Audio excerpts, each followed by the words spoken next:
Hello everyone, and welcome to Time Traveler's Coin Exchange. Tonight we will have episode 40 of The Coin Vault has opened. Exciting, we've made it 40 episodes in. So welcome everyone, good evening, Coin Collecting with Tyler, welcome. So we're gonna be looking through, I've got two boxes of Lincoln Wheat Cents, I believe. I just pulled them off the shelf. I collected these a long time ago. If you guys haven't, if it's your first time joining the show, I used to look through lots of bags, like 5,000 bags of 5,000 count wheat cents, like the unsearched kind on eBay. And these were supposedly the best ones. Some of them have turned out to be pretty nice. Some of them just look like kind of average, better than average circulated coin. Some have been awful, clean, damaged. Some have errors, some are really nice. So it's a little bit of everything, but these were the best of the best. I flipped them like 10, 15 years ago and put them away. This is us going through them. Hey Andrew Laws, welcome. Oh yeah, you're welcome to bounce in and out all night. Oh yes, I think I've looked through all the 1990 NOS, or all the 1990s before. I didn't see them, but it's always changing. If you can find them, that is awesome. It doesn't seem like there's a super lot of them, so I don't know what the chances are of finding one. I'll just pull these all out of the box. So we just got a couple of boxes like this. And so I'll pull these out and then we'll start going through them. Basically, if there's anything kind of cool looking, we'll take a look at it. And if there is a mint mark on it, we'll put it aside, and the cool ones we'll put aside, and then we'll zoom in at the end. See if we can confirm anything to be an error or an RPM, and just take a closer look. Wow. I mean, it's like, I feel like that's one of those things that pretty much everybody, I mean, if you can find one, then awesome. I saw your comment, I saw that you saw my video where I was like, yes, Roosevelt dime. I have decided to start all the categories. You were like, no, I put that one in there just for you. And it's funny that you saw it. I'm glad you saw it. But we'll take a look at these, see if we can find anything. I was able to buy, I think, 7 more proofs today. Nothing super crazy, I don't think. But I was able to buy some nice coins too. Just been putting in offers. A new thing that I've been doing is it seems like I noticed that a lot of stuff doesn't sell every week, and it's a lot of stuff I'd pick up even at the price that it doesn't sell at. It's just I noticed that no one else buys it, so I've been letting things go.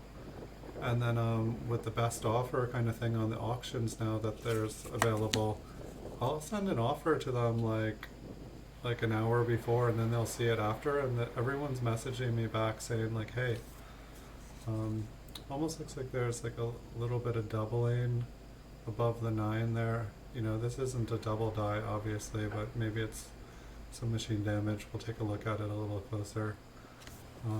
Just feel like I'm seeing things there.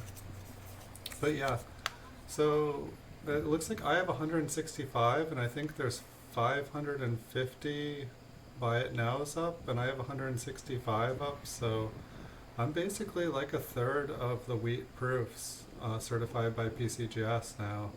And I've got a bunch more in the mail, so you know, if I can get up to 275, I'll be half. I feel like that would be a good goal to get to. But how's everybody doing tonight? You guys having fun? Coin Collecting with Tyler, as I did post some of the Twitters to the Saturday night coin show. I added it in for the Saturday night tonight, so I know your friend and you were saying. And Twitter and Instagram definitely seem to be getting some reaction. I feel like all I have to do is post my stuff there, and I'm getting people responding. Like YouTube here feels very much like you really gotta work. But I don't know, like I posted a Roosevelt dime up, PCGS graded 66 up for 10 cents. So if anyone wants a 10 cent PCGS Roosevelt dime, who knows? It's got free shipping. I usually don't do anything like that, but I pretty much got the coin for free because I only paid what I would have paid for the proof Lincoln sent.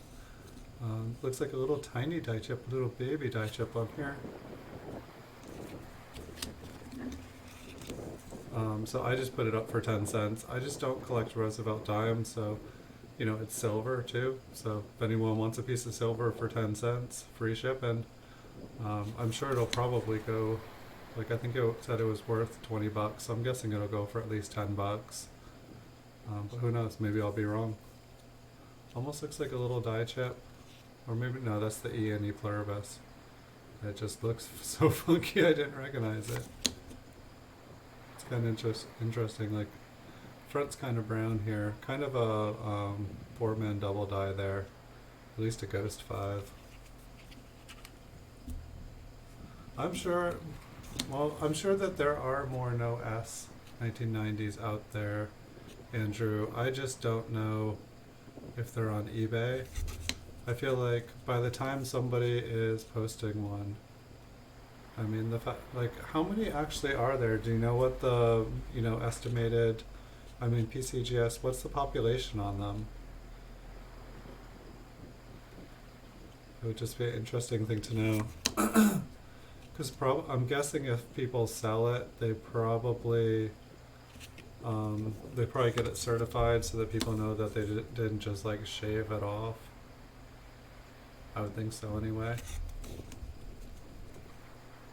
I would hope so anyway. So yeah, tomorrow I'll have some more just kind of odds. I think I've got some nickels and presidential dollars, and I think I've got some like brilliant uncirculated cents. Just things that I don't collect. Some of them are NGC, and so I'm just gonna put them up for cheap. I don't really know what to do. I just don't specialize in NGC coins, so when I get them, I try to move them as fast as I can, and usually I don't pay anything particularly for them. I pay for the other coins that I'm bidding on, so it's more just get rid of them. I don't want them.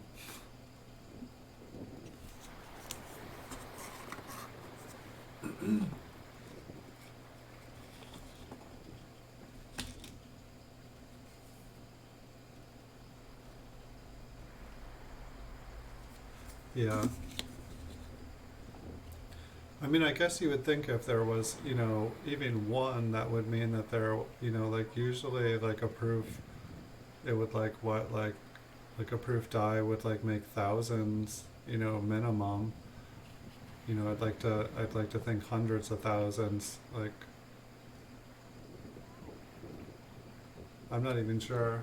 Here, let me actually look. So wait, what year is this? 1990? And so for 1990, the total proof sets were 2.793 million, basically 2.8 million. That's a lot of them.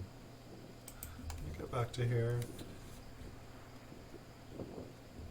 And so it's like, yeah, you would think if like one of them made out of there would be many more that would also be like that. But maybe they caught it. 3,700 from each die pair. Okay, that makes sense. Just because they want to keep them nice, high quality or supposed high quality.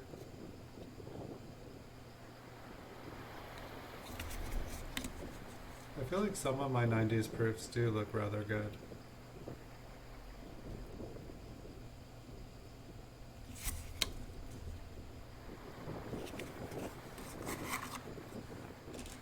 But yeah, that's not a lot of coins. So like having like 200 of them, I could definitely see. How do you guys like the video in the background? I'm gonna change up the video with different episodes and like just different days. But like, does the volume sound good to you guys? Is it too loud? Is it relaxing?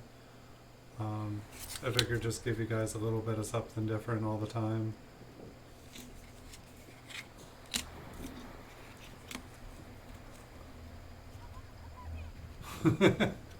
On the P slab, yeah. the business strike. Yes, well, it must just be a really nice 1990 Philadelphia business strike because there's no mint mark on it. Yeah, that's where you should be looking. Totally look up 1990p and like look up all of them. I mean, like if you were looking up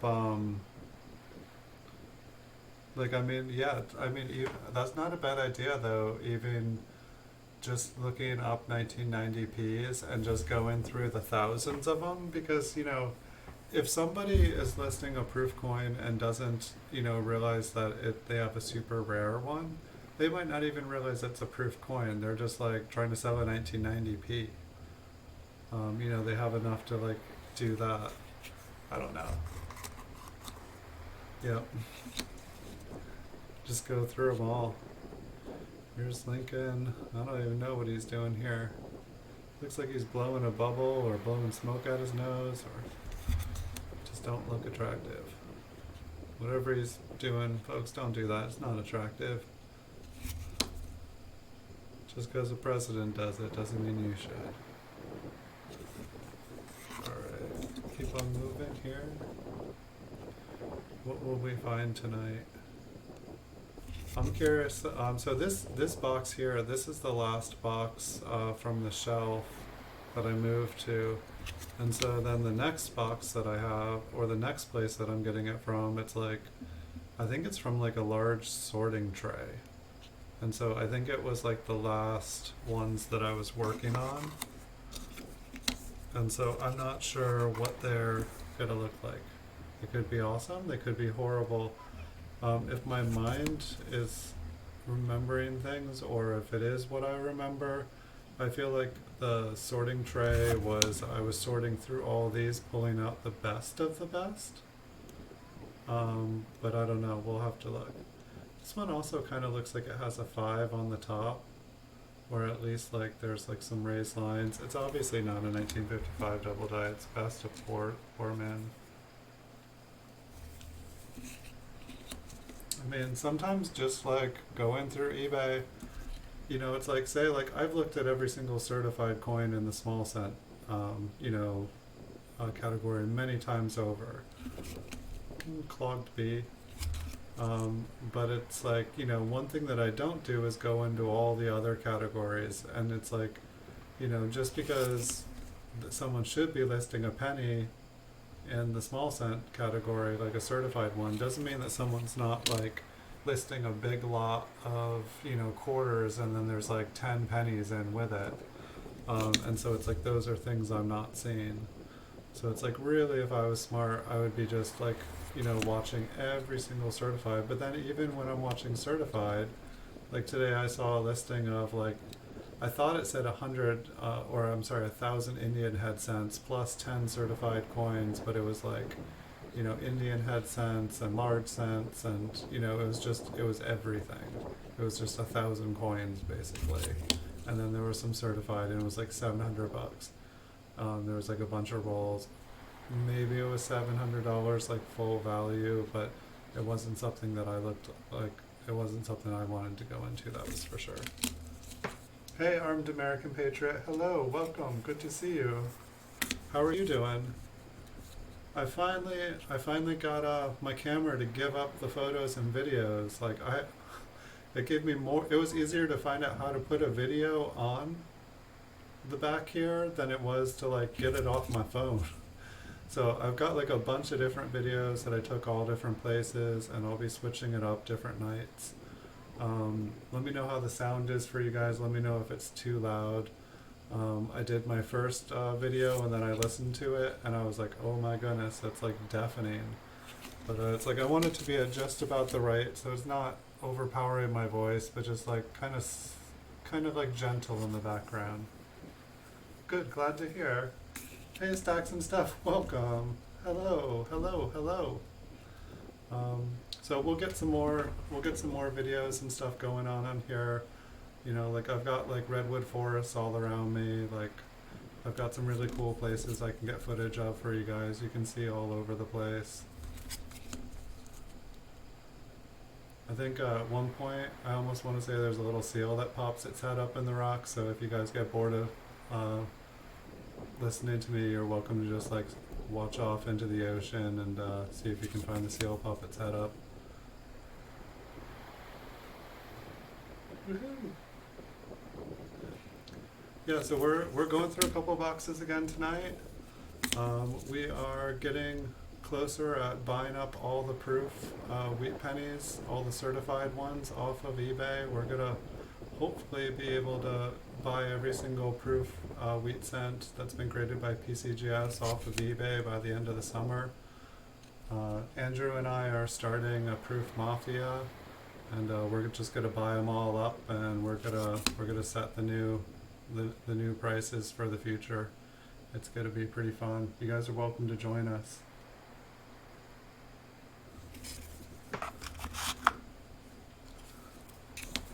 So we haven't found anything super cool here yet, but we're just barely into these. Seems like a lot of it seems like I'd put away a lot of dates that had like clogged letters and numbers here.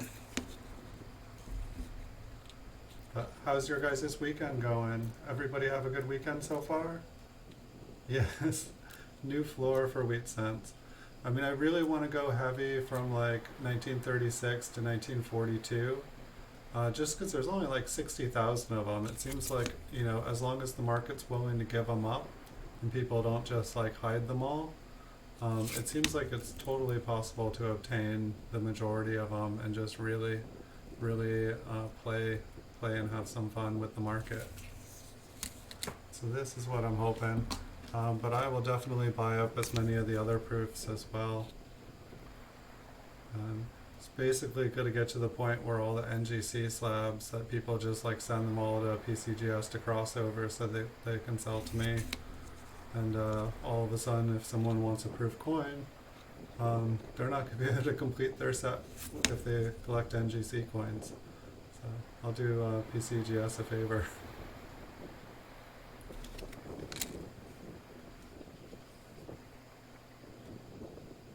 Oh, that's awesome news. I'm so glad that he's going to come home in a couple days. That is awesome, awesome, awesome. That is how it should be. You should be home with your wife and your 6 kids.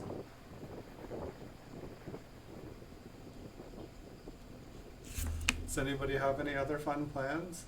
I mean, I think AAP has got you all beat there, but I guess that's not for a couple more days. I can't think of anything better than my wife and my baby coming home. But my wife's never coming home. She left me for a very, very young man, so that's cool. Life is better now. Let's see. We'll take a look at this 1955 here. But I'm so happy your babe's coming home. Wow, it's been a month already. That is crazy. I'm glad that both your wife and your baby boy are well. It's like I can't, like, a hospital sounds like the scariest place in the world to be right now. Many, many blessings to your family. And Stax, how's the pours coming? How's everything coming with, like, I feel like I haven't seen your videos. I know I get your notifications. You've been making videos, right? Because I know I get your notifications when I've seen you do shout-out shows, and I've gotten to come to 1 or 2 of them. But I know you got your equipment. I got to see a couple of them. I just need to go and check out your channel and watch a bunch of videos. I assume they're there. You're doing nothing this weekend. You drink a beer and pour. We'll pour a beer and drink some metal.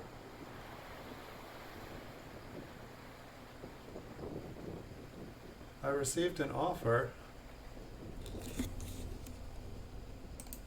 I think I did just receive an offer. I just won something. Okay. Maybe I received an offer too, but a notification didn't go up. Seems like I have a lot of these ones with like some funky 5s on it. So it looks like I'm not going to get to 4,000 videos this week because of Memorial Day weekend. Like I hit a rough bump last week and I had my water heater go up and some emergency expenses, and so I had to stop buying coins for a week, but that's all taken care of, and I've got like a huge shipment in the mail. And so, but once all those come in, I should be able to break 4,000 videos, and so I'm kind of excited about that.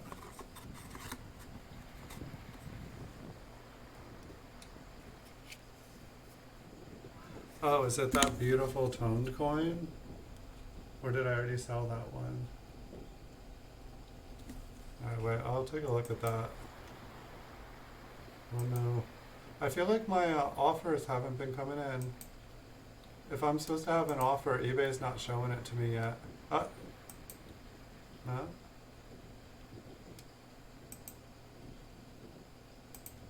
I feel like, hold on, I'm cleaning up my inbox here.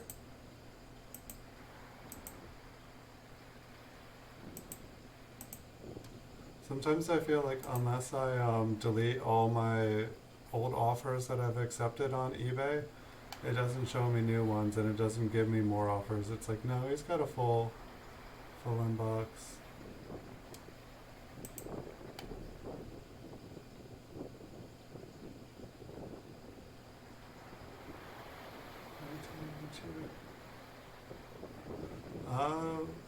Give me give me a second. It's not I'll have to look. Or are you asking me? I just cleaned the house. You're tempting me to pull the trigger. I'm watching it in your store. Extended an offer to me. There's only about 70. Yeah, no, I can't keep those in stock.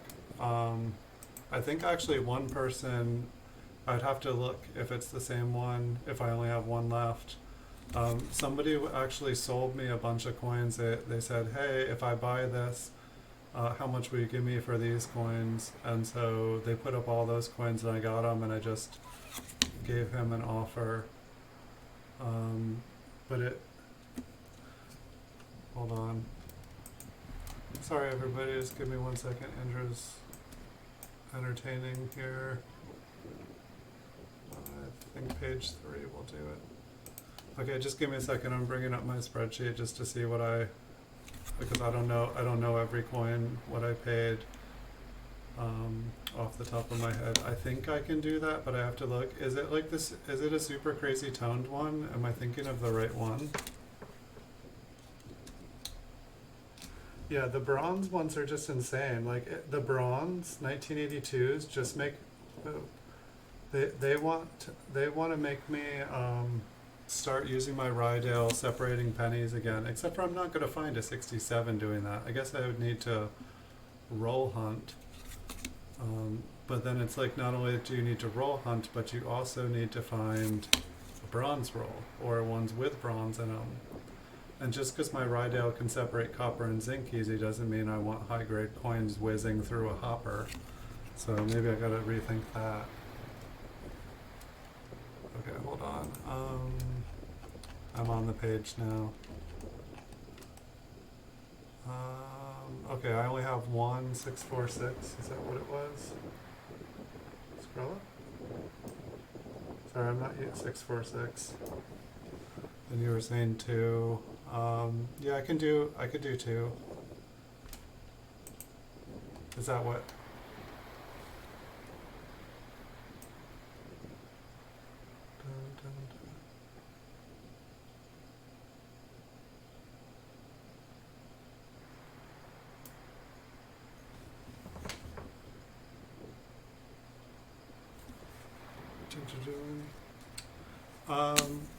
No, I didn't pay more than 200, that's for sure.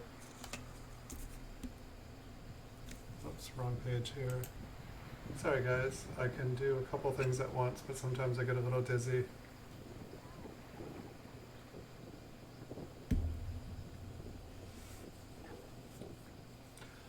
Yeah, that was one thing, like, I've been noticing that there's like a lot of naughty mods out there.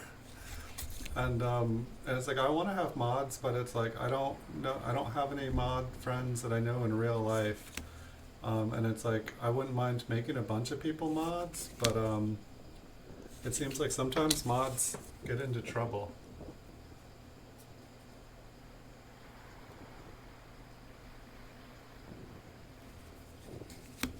I think that if I would have to take it out and look, because I had two of them at one point, but it looks like one of them sold. One of them had like really cool kind of marbled toning. If that sounds, you've probably already watched the video. I think I had a second one, which I think the other one just sold this Friday, and I think that one was solid red. But that one was crazy toned. Every other single coin that I got, like I bought like 4 or 5 coins from this one person, and every single one of them had like some kind of crazy cool toning going on with them, except for one, and that one was solid red, and it was a total surprise when it came solid red. But every single one they sold me, I was like sold like really quick. And I haven't seen that person selling. Ooh, no, it's a fly. I thought we were gonna have, there was like I thought it was a little spider running for the coin. I thought we were gonna have like this giant spider running across the screen. Yeah, I haven't had any problems with trolls yet. I used to deal with trolls all the time, and I've got a program, but I don't know. You know, it would be a headache, but at the same time, the best way to deal with trolls is just not feed them. You know, like I laugh with them, and eventually it's like they like reactions. They like to see people like getting bothered, and so it's like just kind of laughing with them. They eventually go away. Like, at least that's what happened when I was a gamer.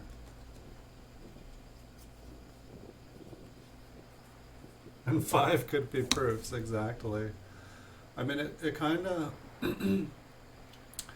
finding out that those MS or the MS69, MS68, 1969S's, that they were all really proofs. It's like a little tiny die chip on the left tweet here.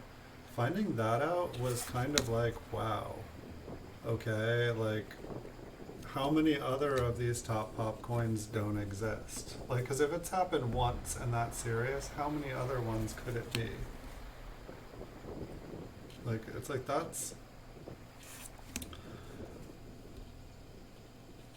probably just a little rim ding. I know it's funny because, like, I swear, I think I thought all these little rim damages were errors.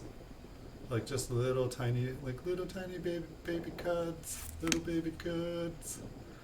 But like I don't think they're baby cuts anymore. I think that they're rim damage. It's like, oh, it's a nice coin. Oh, it's got a little cut on it too. Yeah, that's a nice thing to call rim damage. It's like, yes, not only is this a really nice coin, but it's got a cut, and that's not damage at all.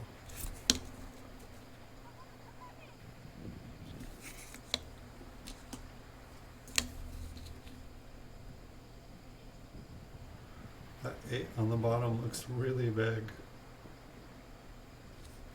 I guess it must be getting like pushed towards the outside, but it's like I feel like some of the 8s, they look kind of like a snowman, but that snowman looks like it's about to fall over. It just does not look steady.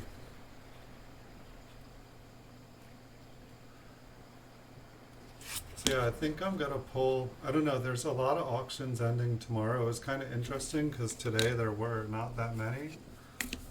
But I think I might pull the trigger on a couple more nice early proofs. I'm just, if I can grab one a day, and then on like good days, like just grab up a whole bunch. But it's like part of it is also making sure that like as I'm picking up the ones at buy it now price, that I'm able to like afford to win all the ones that are coming up for auction at the same time. Like you don't want to be buying them nearly full price and then miss all the ones for half price. That's no fun. Nobody likes to buy something and then see it come up for auction at half price the next day. And if I'm going to go all out, I'll probably preview all the auctions for the week just to make sure that I'm not going to miss anything. Because sometimes you don't know when you're going to get tied up. But it's kind of nice. My mortgage company for once was like, hey, we've been taking too much money from you. Your escrow is too full. We're required by law to refund some of it. Really? Cool. I'll buy some proofs with it. Thanks, guys. So I'm kind of excited about that.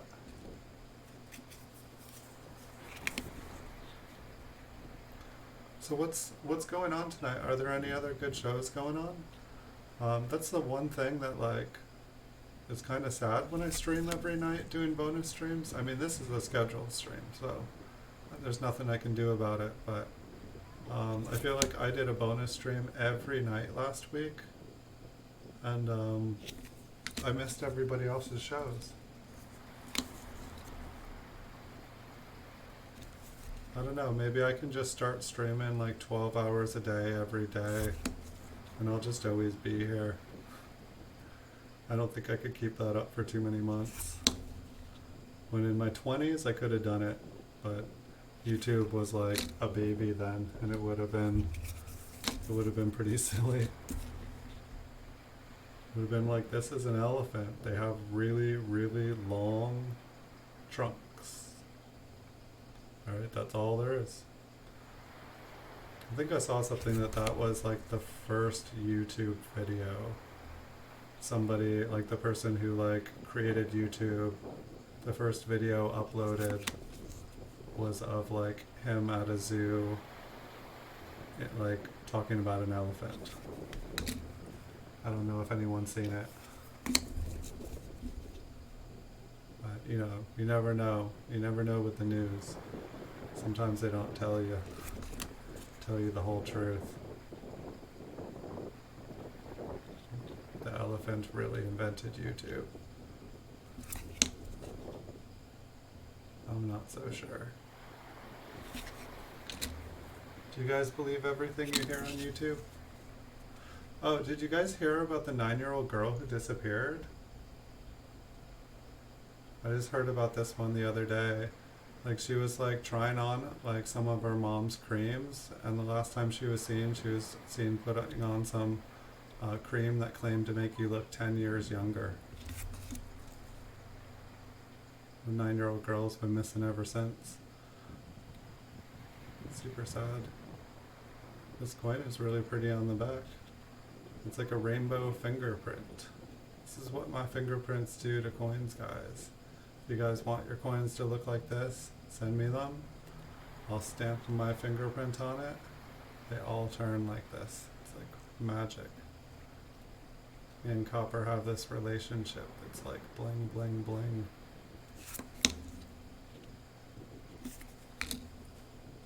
I heard that copper is really good for circulation. So you would think I would have some good circulation. That's good. I like a little pepper on everything. I like it spicy.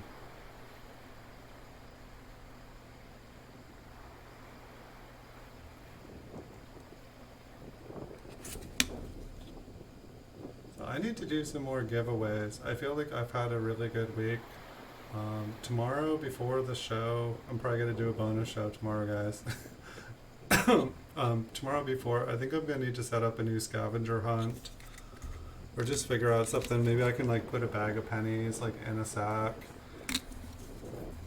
And then like have each one be a different date, and everyone can pick a date, and I can pull out a random date or something. That seems like it would be like coin show appropriate. I don't know. Maybe I can give away some of those other slabbed coins that I was gonna post that just are not really coins that I collect or generally sell on my show, but I don't know, I have like a whole drawer full of coins here. I just, Tyler was saying, hey, can you send some coins so I can give them away? And if I didn't have to ship them, yeah, I totally would. But I also need to give away some coins here. But I would like next time I'm sending him a package, I'm definitely going to send him some extra stuff, because like he definitely deserves some coins. looks like we're getting a lot of mint marks here in this box, but whether there'll be any RPMs or anything cool in them, I don't know. Most of the kind of errors are more just kind of like later die stage, it like kind of damage, like the dies have deteriorated pretty bad. It's okay. I'm interested to see what's in the next box, because I think the other box was me starting to sort out the better coins, which would make me want to say, like, I'd hope that the coins looked more like this one. But I did not open it. I want it to be a surprise to me, just because I remember having boxes of, you know, like I had taken like, you know, one and done like all the best ones from 1958, all the best ones from 58D, you know, just every year. And so I'm hoping that I'm going to run into those, because they've got to be somewhere.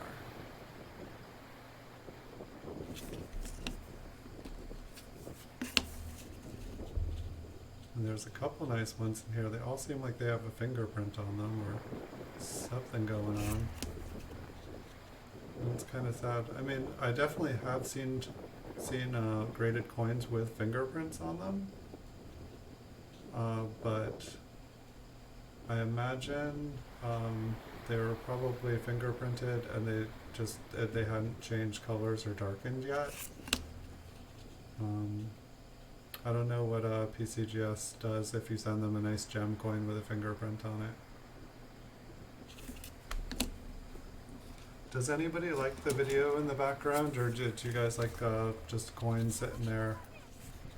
Another thing I was thinking I could do is make like a slideshow of like all the different coins I've had on here, and that I could just like kind of alternate through all the different coins. But I just thought I would change things up. The pictures are actually still right behind the video, so I can take out the video at any point and they're still right there. It's like I meant to like change up the photos and stuff too, because they were just supposed to be placeholders for the videos, and I suppose I could put multiple videos. I'd like to have something going around the coin, just because there's all this white space. But it seems like it would be fun to make things just pop out on the screen a little bit more. Or it'd be cool if I could somehow just have the coin show up, kind of have like just a round video, and the coin might get cut off a little bit on the edges if I'm not centered. But it just seems like there's like empty space there that I could make the stream. If you guys have recommendations to make the stream better, like I'm trying to, you know, I've made a lot of videos, but I really want to try to like work on making the quality and just the experience a little bit more fun. I feel like I need some bells or whistles. I need some things to kind of explode in the screen for you guys. Maybe when something happens, like some fireworks can go off or something. I'm guessing this one just looks like it got crushed by another coin. Maybe it got hammered. I mean, it looks like this looks like it happened after it got struck.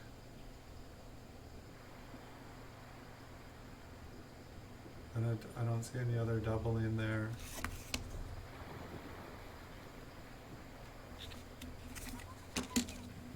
I am not certain. Grab some water.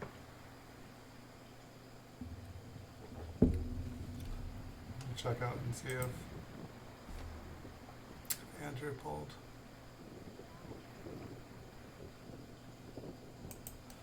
No, I'm not seeing an offer. Maybe he was just asking if I would do that.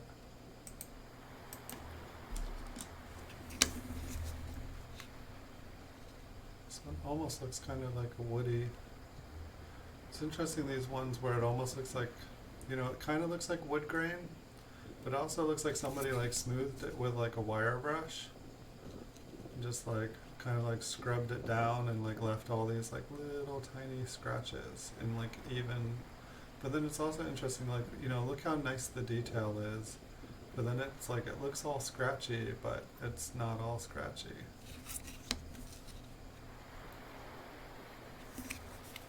I will keep that one.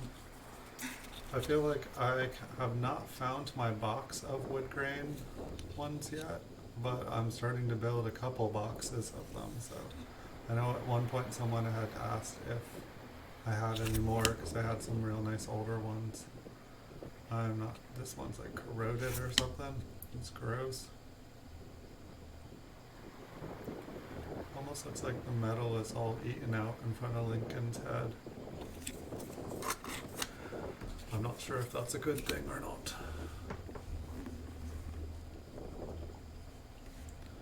Take a look at this one. A little bit better looking of a coin.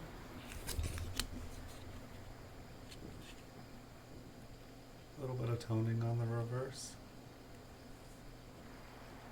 I feel like in the center of United there, I was starting to see some really nice colors. I have to blind you guys to make them blend. There's like green and pink.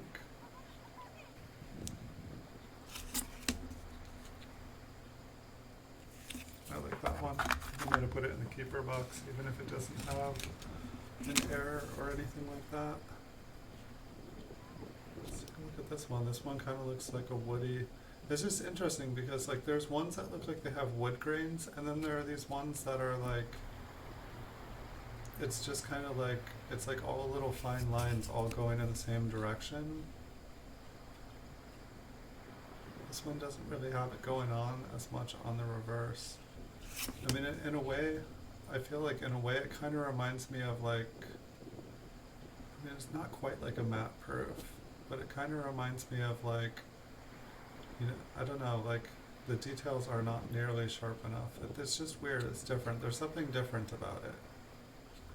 It doesn't look clean to me. There's definitely a wear on it, but it's just, I don't know, they're interesting. I'm going to keep them.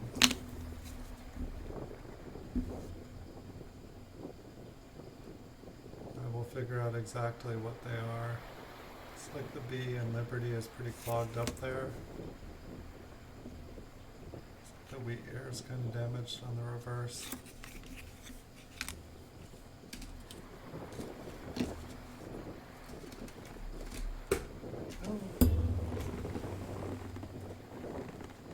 Time traveler down. Alright, I'm okay. Did the ocean put you guys all to sleep? My plan is working perfectly. Alright, now that you guys are asleep, I want you guys to listen to the sound of my voice. When you wake up, you're going to go on eBay. You're going to open up the small cent category. You're going to make sure that you have money in your PayPal account. And you're going to put all my items in the cart. And when you reach 40 items, you're going to go and check out. And then once you check out with 40 items, you're going to fill the cart with 40 more. And you're going to continue doing this until you get a decline. And then you're going to go back to sleep, and in the morning you're going to wake up. And you're going to feel wonderful, like you did the most wonderful thing.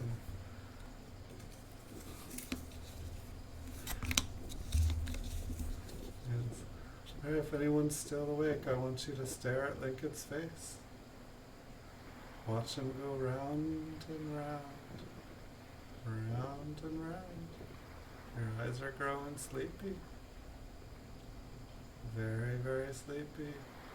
You want to hit the buy it now button on a very expensive 1982 bronze Lincoln Memorial cent. You're feeling like it's a very good investment decision. You're feeling your finger very heavy. It's gonna hit the buy it now button. You can't resist. There's no stopping your finger. There's no reason to. It's a great investment. I feel like what I said might not have been like legal advice, so that was for entertainment purposes only. Everybody's gone. Sometimes I should keep my jokes to myself. I couldn't help myself. You guys were being quiet.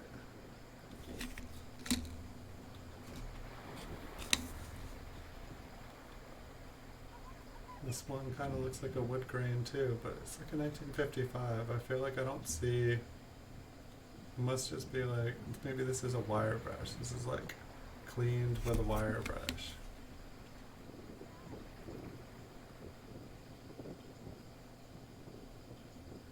Oh, the reverse.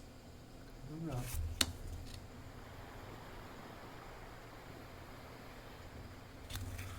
I was checking out all the matte proofs today, Andrew, and I'd hold up on the matte proofs. I was looking at all the past auctions that I could see, and I should probably use some of the auction software that eBay gives me as a store seller, because I think I can look back at 12 months of stuff, maybe even longer. I'm not sure.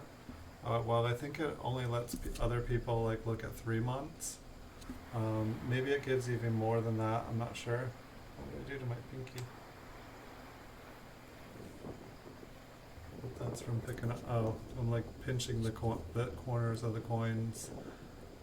What was I doing to my pinky? Why is it dented? But when I was looking just from like the last 3 months, it looks like somebody already bought out all the low end. Or not all, well, all the low end, but they also bought out all the lower stuff. I want to say the lowest matte proof I saw was like $900 right now. But there was like a whole level of them at $400 to $500 that is gone now. And I haven't, I don't know how hard people are bidding them up, and I don't know how difficult one is to buy at auction. So maybe those people, when you look at like sold listings, there's always a few people that get like a super awesome deal. Just, like, I don't know, like when my computer was slow last week, I actually lost a couple auctions that I was meaning to win. Like I pushed the, bid button, I was night bidding, and I'd had some problems earlier in the day, so I even pushed it a couple seconds, and it just never put my bid in. It just like loading. Like that never happens to me, and it happened to me. I know, like, I guess like it was like normally I'm like really on it, but like last week I feel like, that 7 looks a little thick. Last week it was like I didn't need to win everything because I didn't have all the money to win everything, but like I feel like a couple times I was just like sitting there tired and just watched an auction end, and I'm like, really? And then I did it twice in a day. I'm like, okay, maybe I shouldn't be staying up super late streaming every night. If I can't win on bidding auctions or like stay awake and present, if I'm just watching the countdown and watching them end with my finger ready and like having everything ready, that's not good. It's ridiculously not good.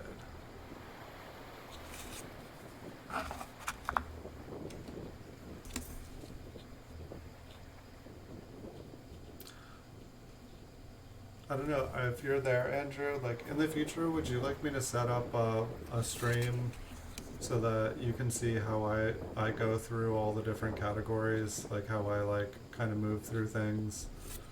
Because I feel like I don't know how long you've been doing it. I mean, you definitely have some good information and you're masterful with stuff, but I feel like everybody does something kind of different, and I don't know if it would be helpful to you just to see how I navigate the system. I just remember you were talking about, I think it was like, using Business Strike or something to like navigate through. I gave up on Business Strike, searching for things in Business Strike, because it just didn't, most people didn't even bother using it. I mean, if I'm looking for a specific coin at a certain date, like I'll, if it's a Philadelphia, nobody puts the P in, so it's like Philadelphia's are the hardest to search. Denver's are easy. San Francisco's are easy. This one's got a little bit of pretty toning on it. But I usually just type in the date and the exact grade. If it's a D or if it's Denver or San Francisco, I put the D and the S in there.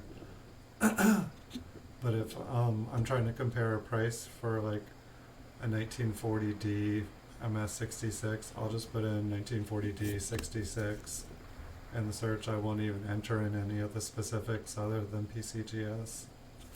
Get some more water here.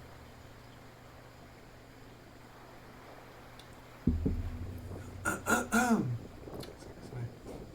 It was weird, like, I don't know if you guys see, but like my arm gets cut off here.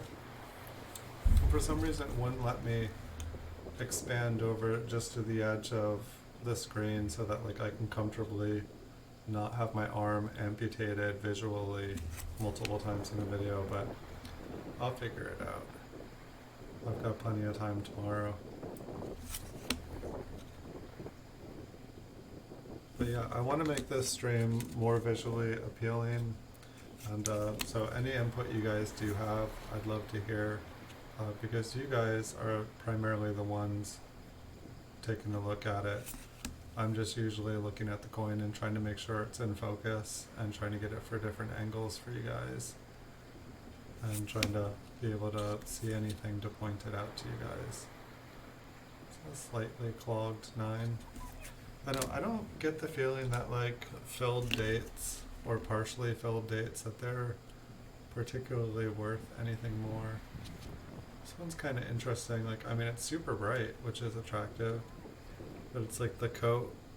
I mean, I almost feel like it had a piece of tape going right down the coat and on Lincoln's head.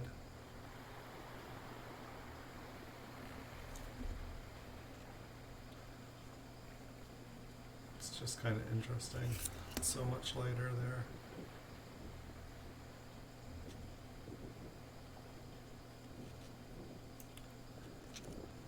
Almost looks like, other than that, I mean, if that isn't, like if that's just the way the copper is, it almost looks like a gradable coin. That does look like they're actually, never mind, there's a big scratch going right in front of Lincoln's head. That's sad. It's got some beautiful luster still, but that is sad. It's very sad.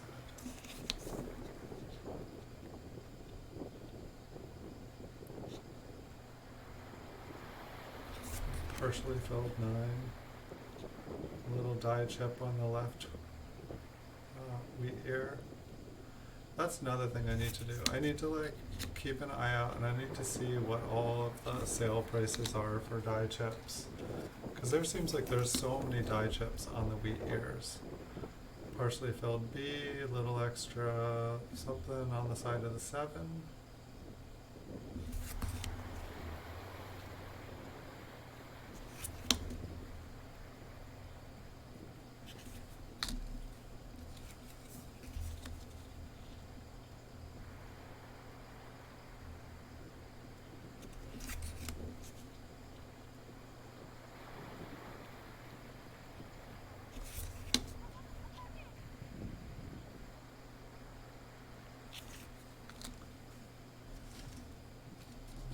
Some mint marks.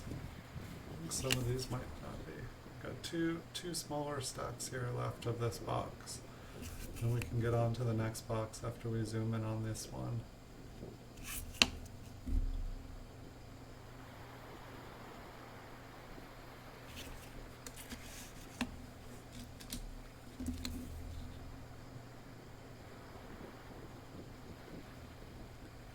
So some interesting, I believe that's on the coin.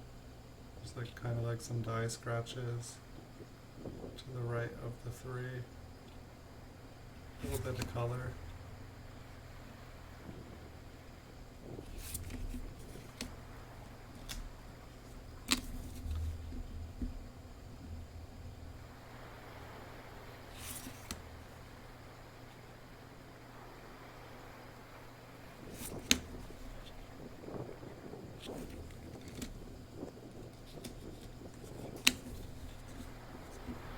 We've only had a couple Philadelphias this entire box. But I guess most of these I was collecting on the west coast here.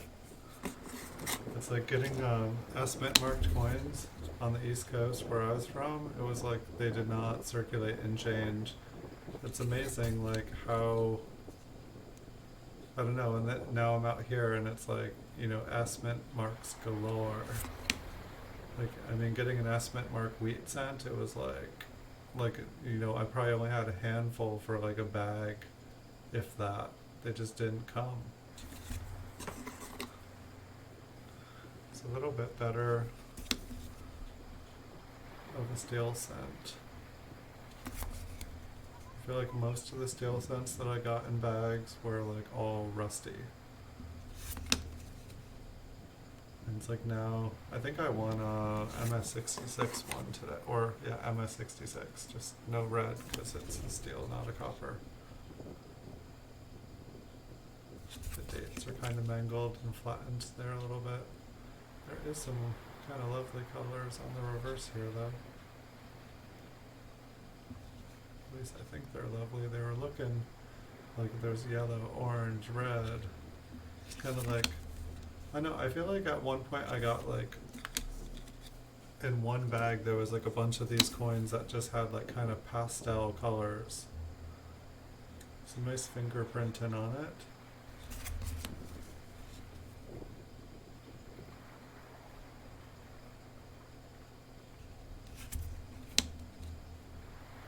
Some very nice fingerprints. Must have been an awesome person holding that coin to leave such a fabulous fingerprint on such a beautiful coin.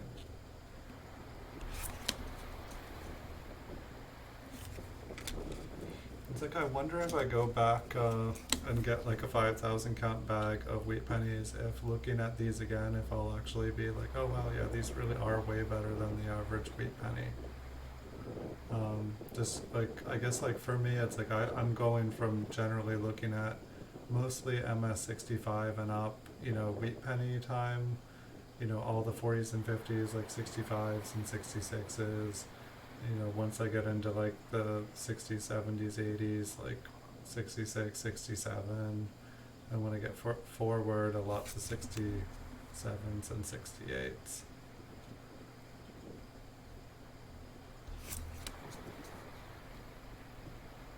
Oh, nice fingerprints once again. We all know everybody loves fingerprints on their beautiful red coins. It just wouldn't be a beautiful red coin without a big dark fingerprint. That's why I put fingerprints on all my beautiful coins. It's a great way to prove ownership too, because if anyone ever takes your beautiful coins, you can say, it's got my fingerprint on it. This one reminds me very much of that other one that we found, where like there was like almost like it looked like a piece of tape. Everything was like way lighter on it. It almost looks like, in a similar way, the coin is, maybe somebody like, these came from like a bag that had like a folder, and someone had like taped all the coins into the Whitman folder. I remember as a kid, one of my folders, like the penny hole slots were too big on it, and so I had to tape them there, otherwise every time I would open it, they would fall out and fall on the ground. No better way to protect your coins than them falling out and falling on the ground every time you look at them. I think that little thing right there, I think that is still a piece of tape on the coin. And it kind of runs parallel to the other, so I'm guessing it got pulled off. And it just left a little bit. It took a little bit of luster, left a little bit of resinous tape.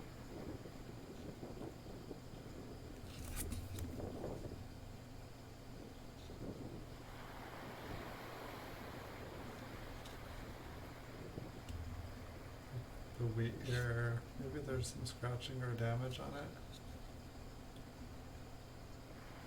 I don't know, I've seen another thing up higher, but then when I'm lifting it to move, it looks like kind of like a sharp scratch because it's so bright.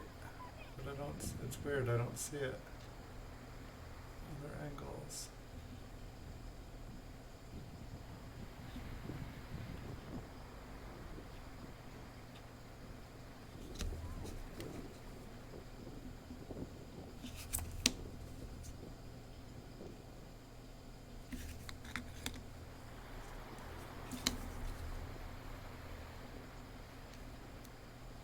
It's like a big fat 7 there. Why are all the sevens looking so big tonight?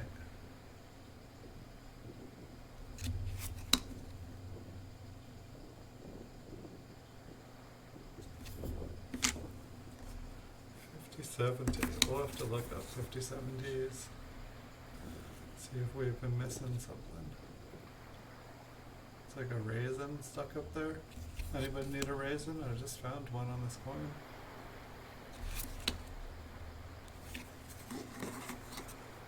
The mysteries of why some of these were flipped.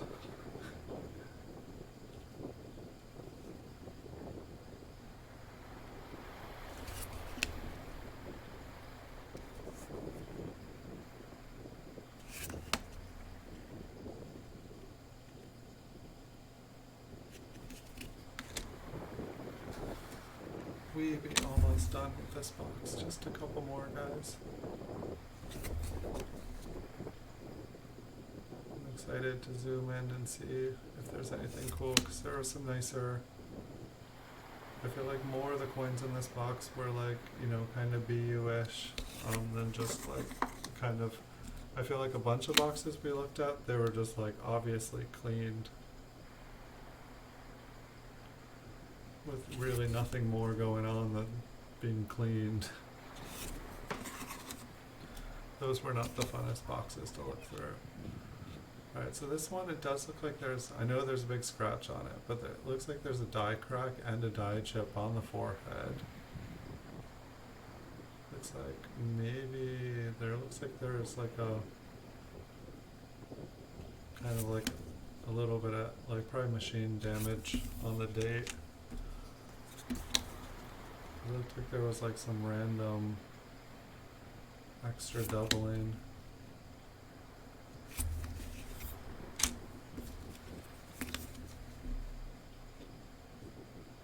Same here.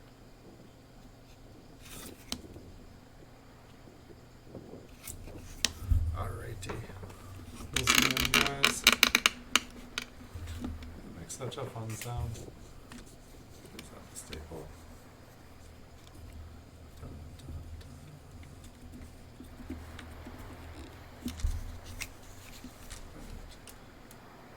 Microscope. Alright, light's coming on, guys. Sorry, I should have done it first. Alright, hold on, get some water.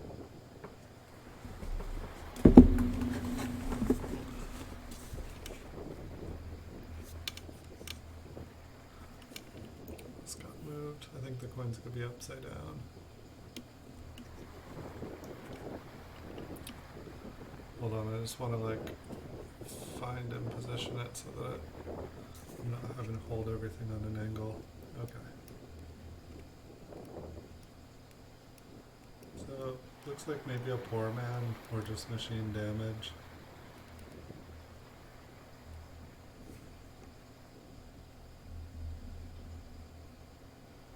So if I could have it focus just a little bit better. Alright. So I think these ones were either machine damage or like a poor man double die. Definitely not like, you know, double die, just the poor man double die.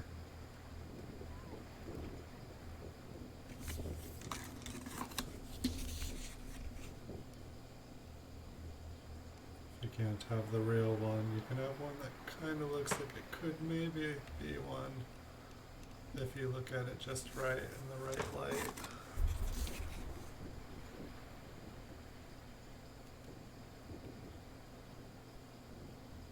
I know that's 7. It definitely looks, maybe we can find another 7 that's not.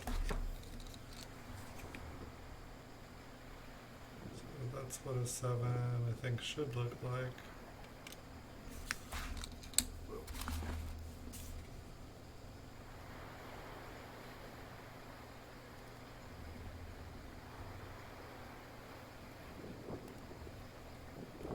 To me that 7 looks like way extra thick, but just the 7, and it looks kind of squished, which maybe it's just been flattened. I don't know. I'll have to inspect it further another time because I don't know anything about that one. I think we had a little baby cud on this one. Or not a baby cud, but oh, well there's, well that's almost a cud. It's touching the side. I don't think I saw that one. I think there was. I thought there was a little one on it. That one wasn't little.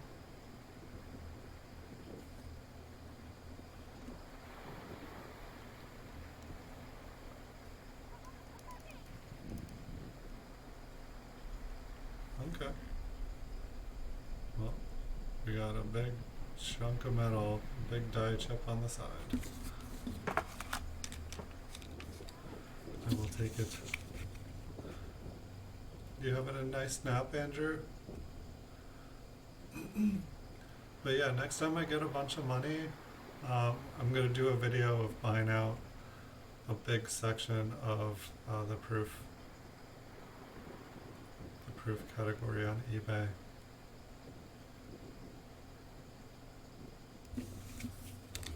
Little die chip in the B, just kind of a fill of B. I think that's what a bunch of these ones were.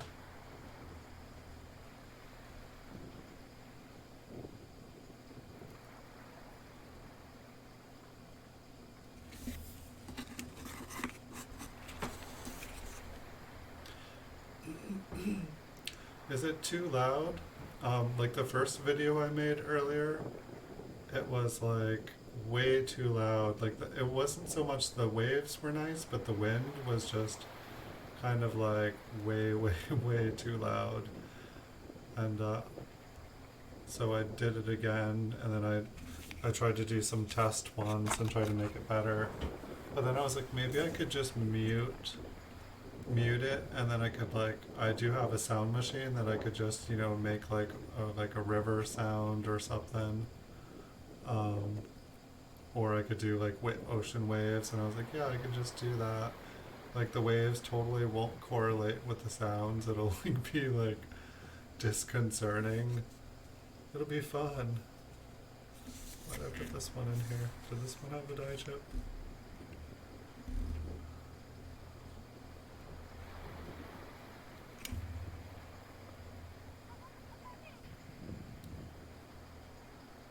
I don't know what that was. I think it was from like an alien movie.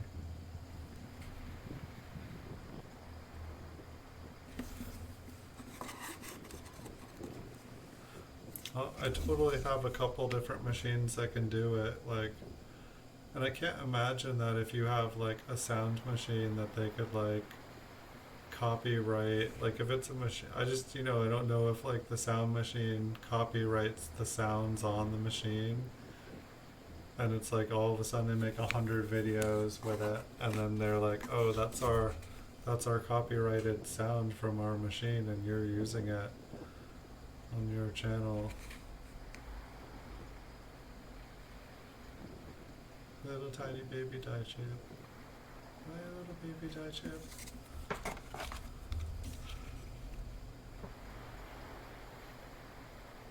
It's just amazing what you can get a copyright strike from.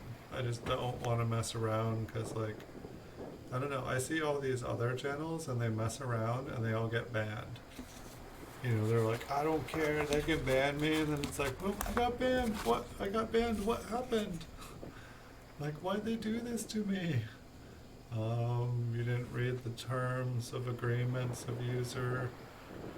It's like, oh, I should have listened. Yes, you should have. Alright, let's see. The focus is pretty good here. So, that was all the kind of like ones that looked interesting. Now we'll just check out and see if we can find an RPM or something cool. I hope. Here's our good friend, the taped one.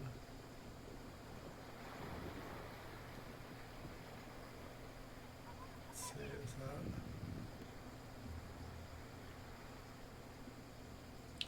Yeah, I think whatever that was, I think it was like tape and it just stripped off the surface. And I have like, I took like 50 videos of different places. Um, and so I can put different ones on. Now that I am able to put them on, my computer totally, normally on all my other computers, you just plug in the phone and a cord and it transfers everything over. This one, it like transferred over like all my like messenger photos and like everything else, but wouldn't touch anything on the phone. And so I Googled a bunch and that didn't work. It would like bring everything, and so that finally I just ended up like copying everything and moving it over in a folder the old fashioned way. And it took 45 minutes, but it worked. If the Lincoln was doubled, yeah, that would look cool.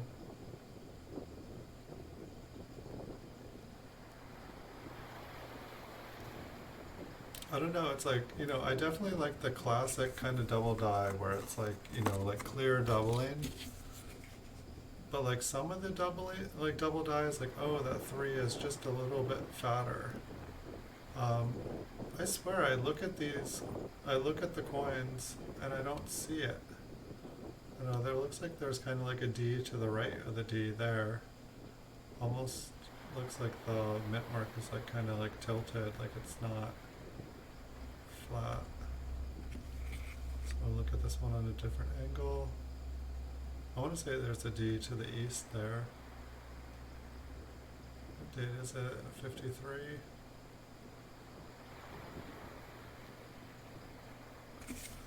That looks cool. But yeah, some of the double dies, like, it's like I understand how they're doubled or how they're working. They just don't look nearly as impressive to me. They don't look like something that's like, wow, like how did that happen? Like, some double dies really make you go like, why can't I zoom in on this one? Is the flip fuzzy there?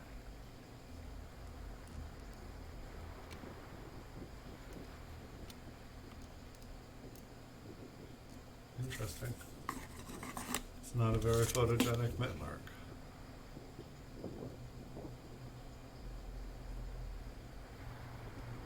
Neither is this one. Or it looks like the lens is resting on the staple.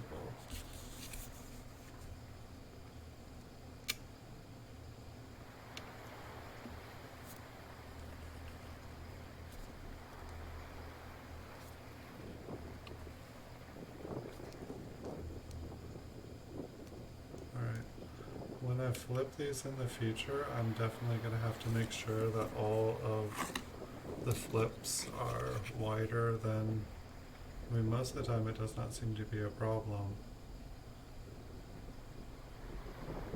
It's definitely not fun not being able to zoom in.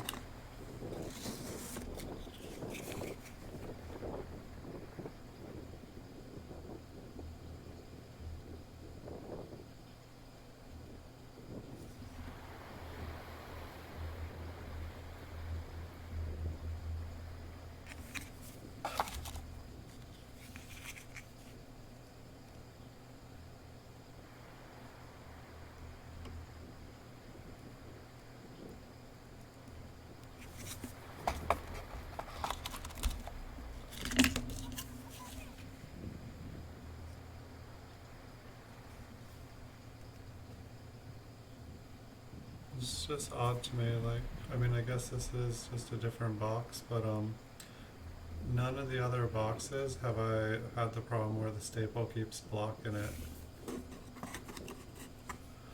Yeah, what's your thoughts on ones where they're filled in, or the mint mark was filled in?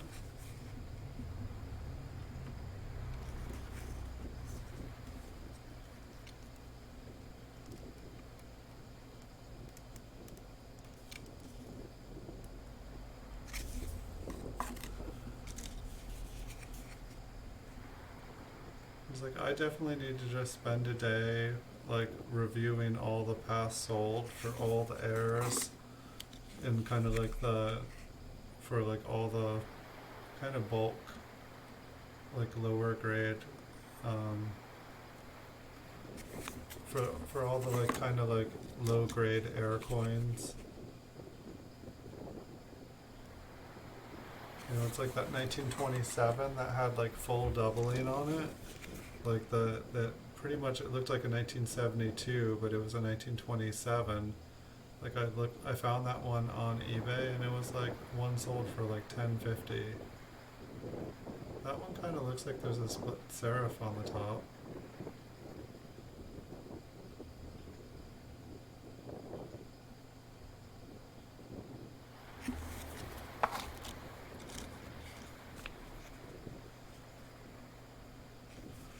Yeah, I think I saw a couple of those ones tonight.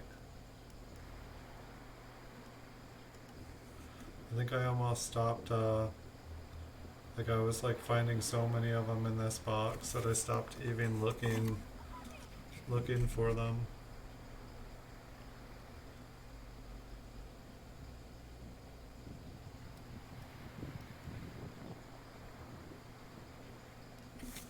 I mean, for the most part, I generally just, when I'm zooming in, I generally just look at the mint mark and the date, if like there's anything kind of like funky going on the date. How am I already hitting this table? So weird tonight. That looks like it's there's like a D to the south. 57. That looks really good.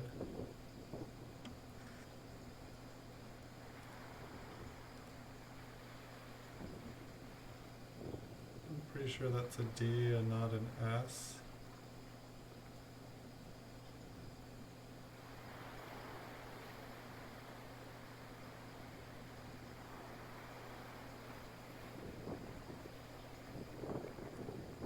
I like it. We'll definitely keep that one. Here's another completely filled B.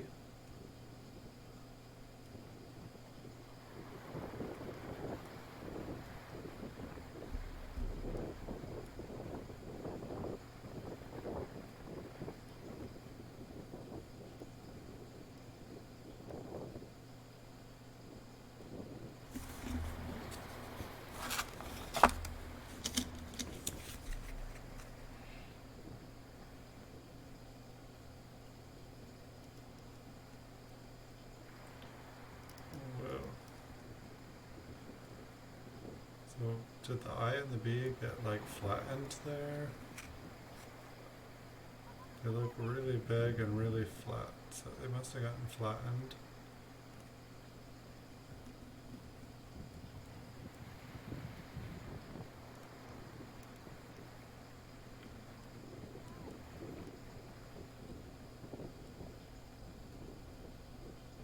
Pretty mint mark. It's got some nice colors. The little sparkles on the flip kind of match it. Hopefully all these flips make the coins tone the same colors as the sparkles in the flips. That would be awesome.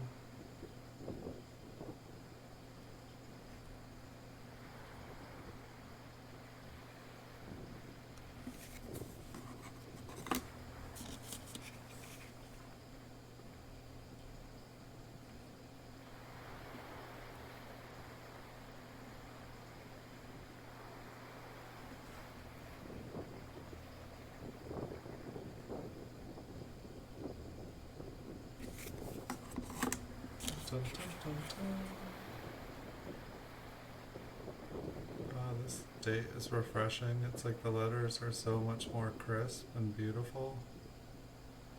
It's funny, like the lettering are all nice and solid, and we get to the mint mark and it's just like a blob. It's like a booger. It's a booger mark.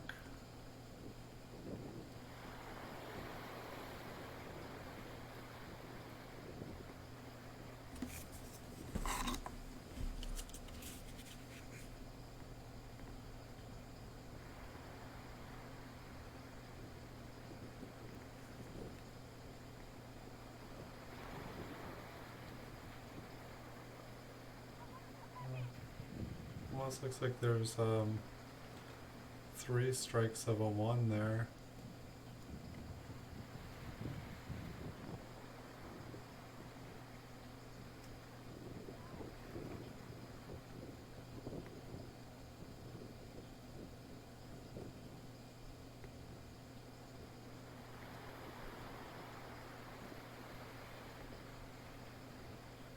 It's like the earthquake or no, I guess it would be on the die, not on the coin. There wouldn't be a die.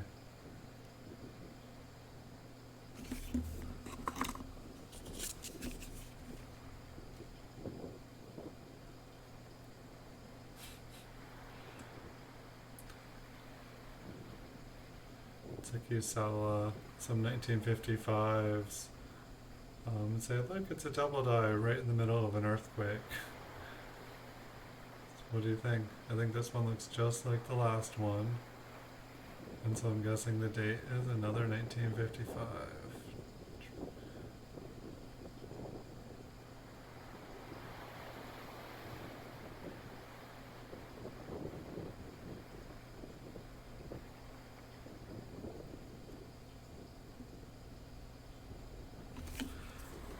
Interesting.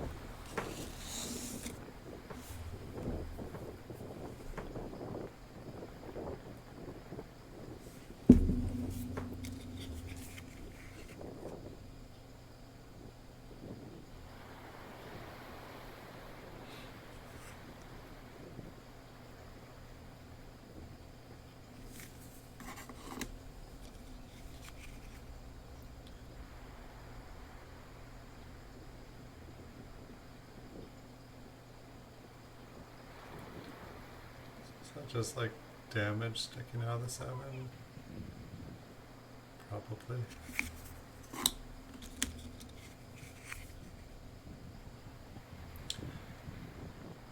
Some more damage on the 7.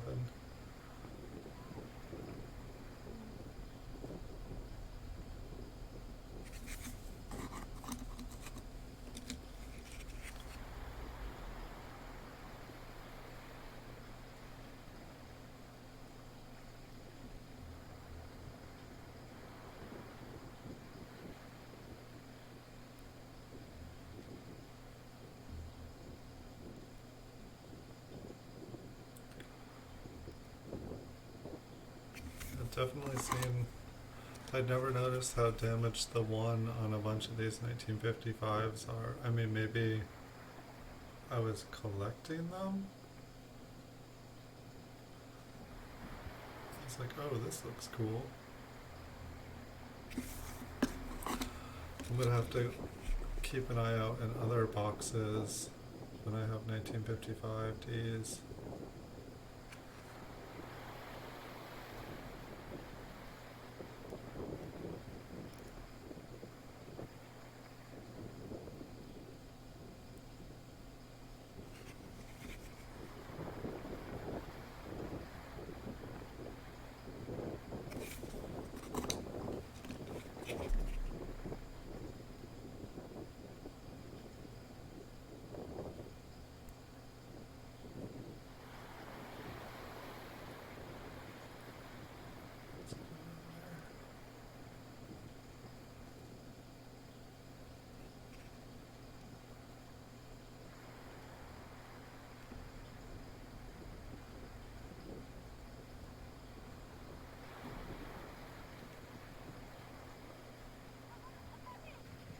Just like scratches.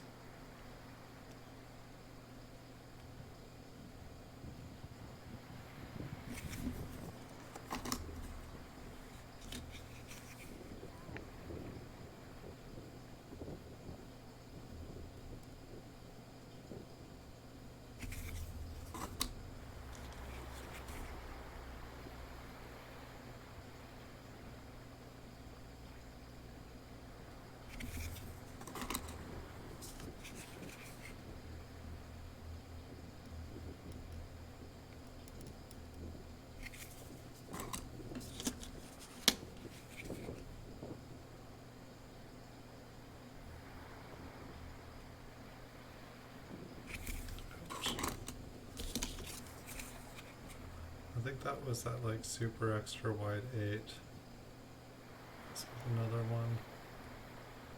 The 8 just looks like it just it's like stretched and worn and just starts to like fall off into the side there. The mint mark is just sinking in. Dated 48D, 48S.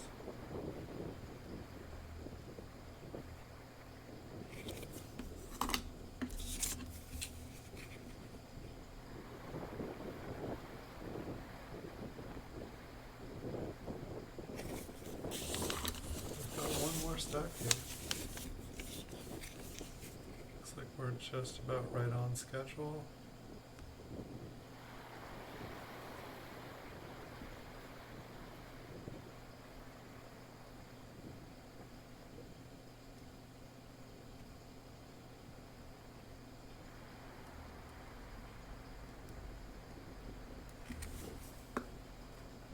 The 888.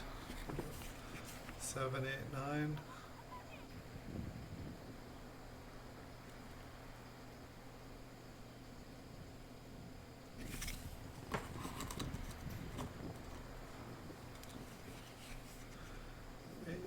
Eight.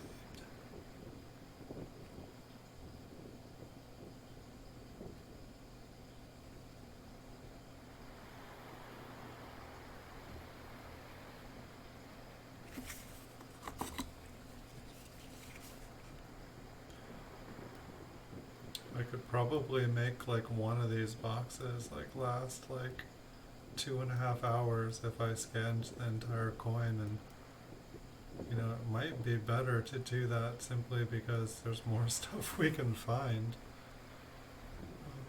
I mean, it's like, it almost looks like there's like a D or something to the left, but I think it's like, there's like, I don't know if this is just super over polished, but it looks like there's so many lines that go down everywhere. I think it's just, like the shadow is catching it for being next to the mint mark.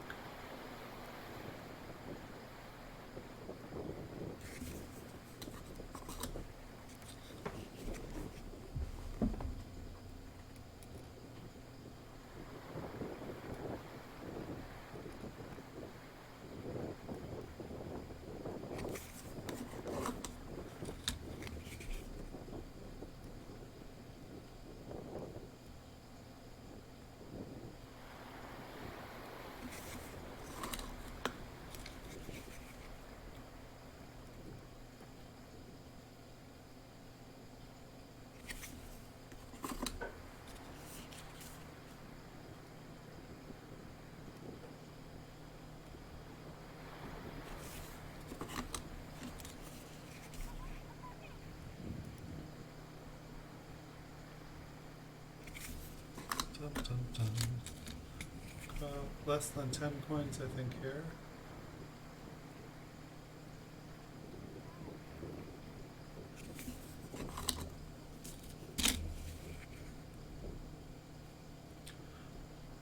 I feel like Memorial Day weekend, like probably more people are outside doing fun, camping, doing things with family tonight. I don't know, it's like definitely one of those times where I feel like when I was younger I would do a lot of things. That's a beautiful D. I think that's the nicest looking mint mark I've seen tonight. It's just like, that's how every mint mark should look. Just solid, bold, pronounced, like, I am a D. Look at me.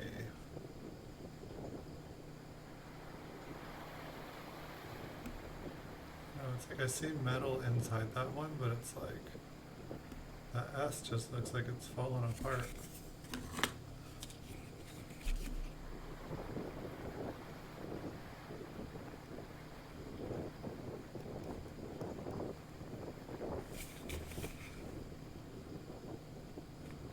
I find like the little squishes off of the 7 kind of interesting.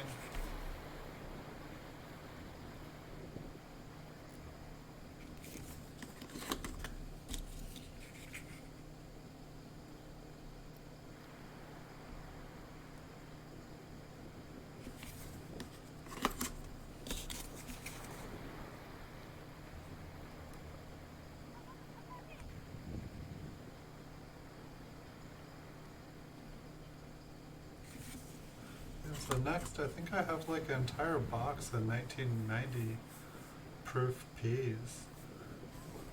They say there's only 200 of them, but I've got 250 proofs with no S's right here. Just for Andrew.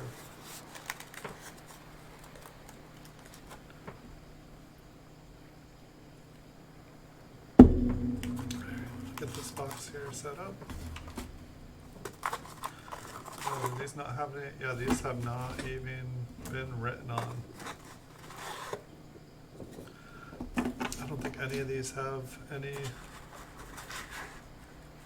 oh no, this one's got something on it. Are they all backwards? Yeah, maybe these actually do have things on them. Okay, I was wrong. Let's find out. Looks like 1951. Let's zoom back out. Mental note, do not have a premiere on Memorial Day weekend. I think when I was a kid, like, when there was like a show I liked watching, on like a weekend like this, there wouldn't be that show. It would be like, they would have like a special, they would just like put an old movie on, because like there would be like zero people around watching shows. Well, I'm just gonna check eBay real quick.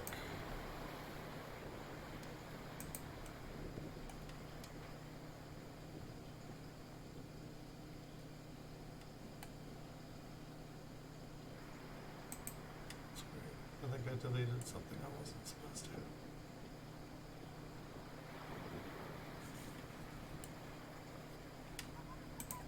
Just one moment, guys. I can't be gone from eBay this long. I'm getting withdrawals.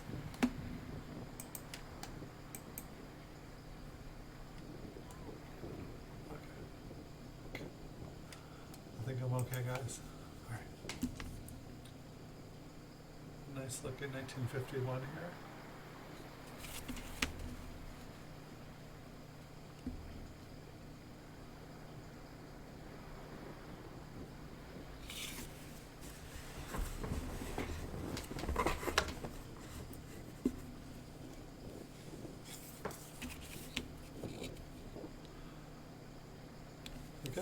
I keep asking myself, like, okay, if like an uncirculated coin doesn't have any circulation on it, and then like an almost uncirculated is an AU, basically between an AU and an uncirculated would be a BU, a barely uncirculated, which is basically an AU. But like maybe it's like a BU. I don't know, it's like, it's just funny because like in grading there is no BU. It's like a BU is like a coin somewhere in between, you know, it looks too good to be AU, but there's something wrong with it, so it's not uncirculated. I think that's what we're looking at. We're looking at BU coins. Like barely uncirculated, or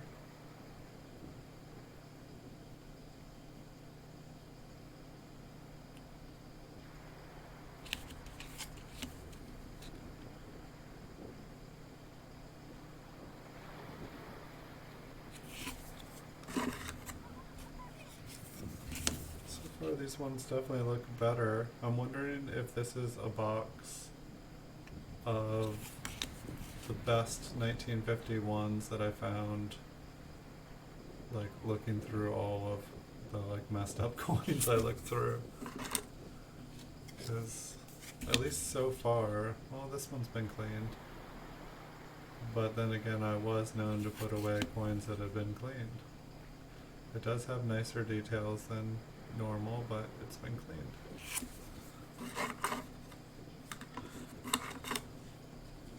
Be nice to like find a nice proof coin hiding in here.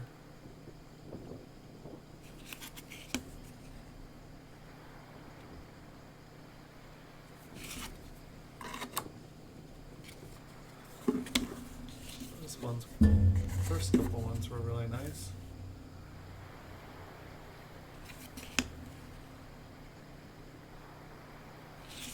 So it's like funny, it's like,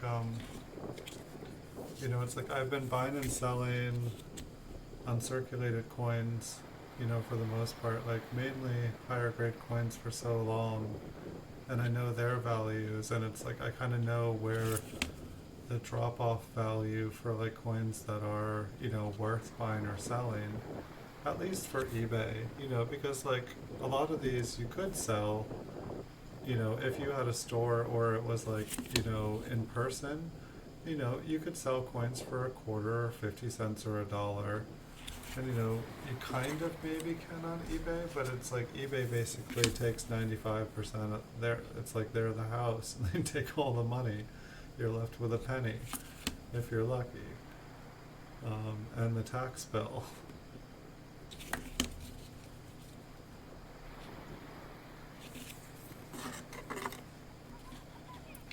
I think these might all be 1951s.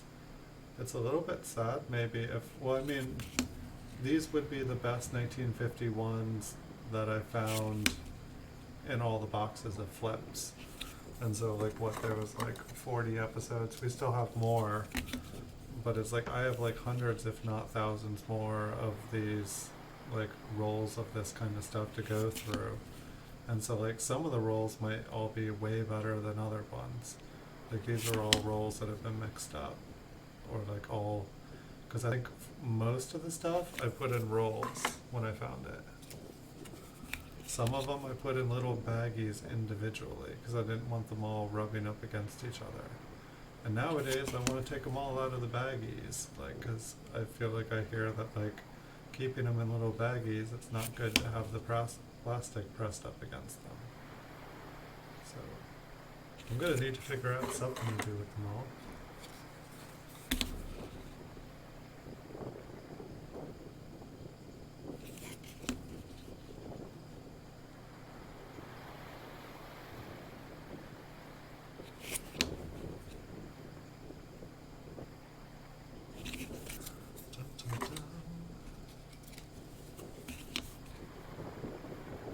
Well, these are going to be really easy to go through because there's no mint marks. We're not seeing any crazy errors. Not yet.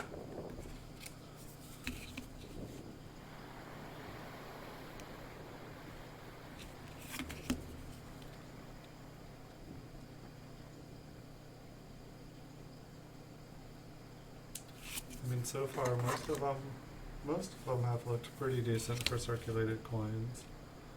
This one, of course, is gonna show us some green after saying that. But I was amazed. I did not know that green came off of coins. I thought that it was like once there was green, it just more and more got green, that it like grew like the blob. That you couldn't clean it off, that there was just more green underneath.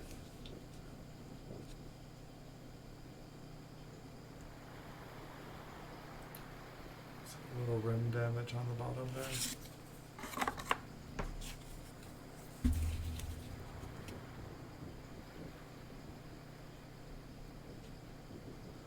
I mean, going through all the pennies, it's like I would think that I like found at least a couple proof coins just like randomly. I know in the drawer I'd had a like couple proof cents in like cellos and stuff.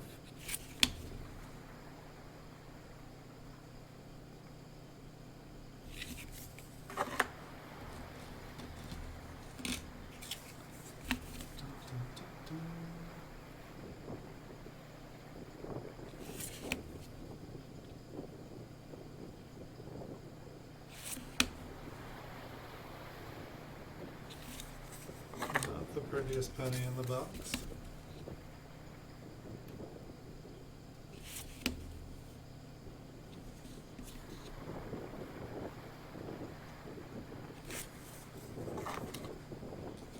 And if this box here represents 1951, we're seeing kind of a lot nicer coins.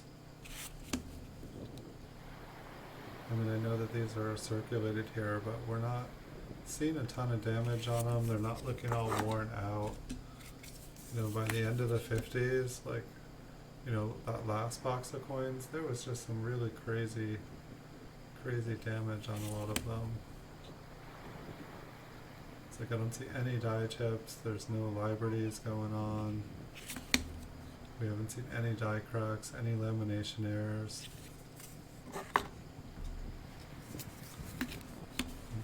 You know, the only thing kind of that happened is these ones got circulated.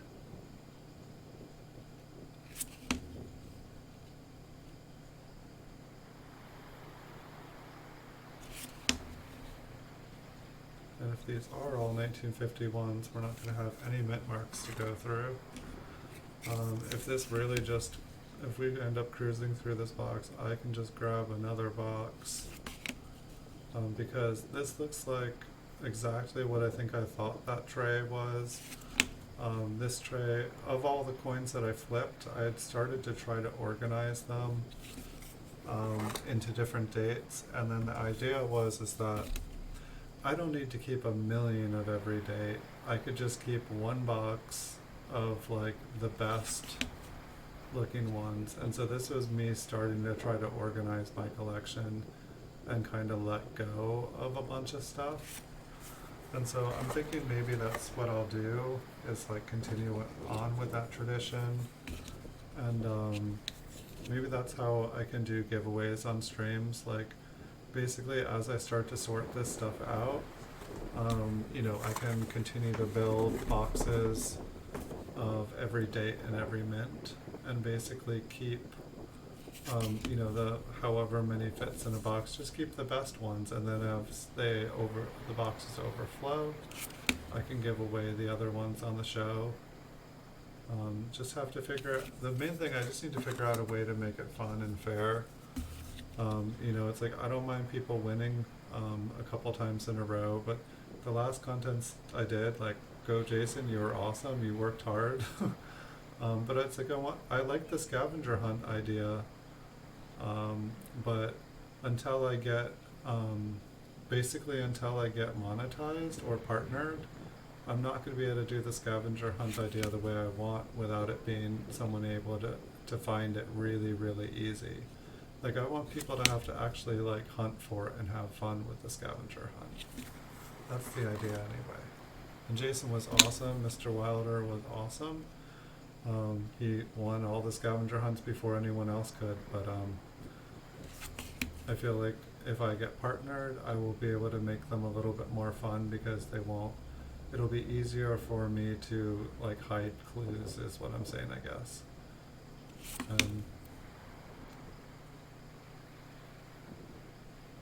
So I definitely want to do more scavenger hunts, but until I can do more scavenger hunts, I need your guys' help in like figuring out a fun, fair way to do giveaways.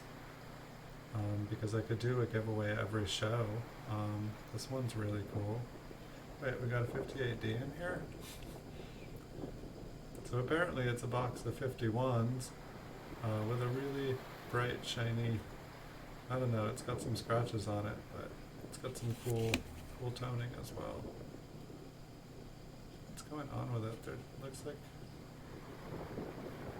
that looks like it's raised above.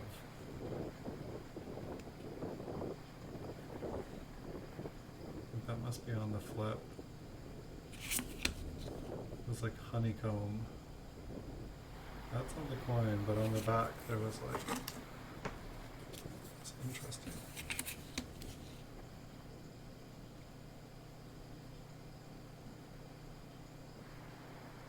Alright, we got another 1958D. Not 100% sure now.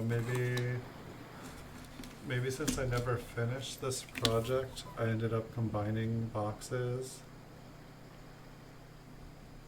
It was like glossy looking 1958D. I don't know if that's just like really nice brown color. I think that might just be a really pretty brown. It's like normally I only see coins like in the 20s or older that kind of get this, but I think that this might have been bright red. There's a little wear on the cheek and a nick and a scratch here and there.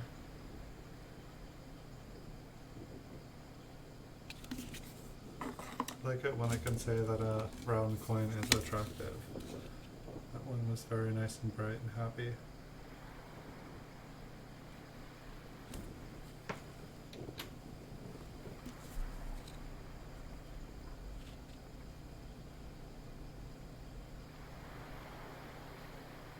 This one is a little bit redder. I do see more 1951s over there, but I really thought this was going to be all 1951s. Oh yeah, well that does mean that we have some mint marks at least to zoom in on at some point here. That's good.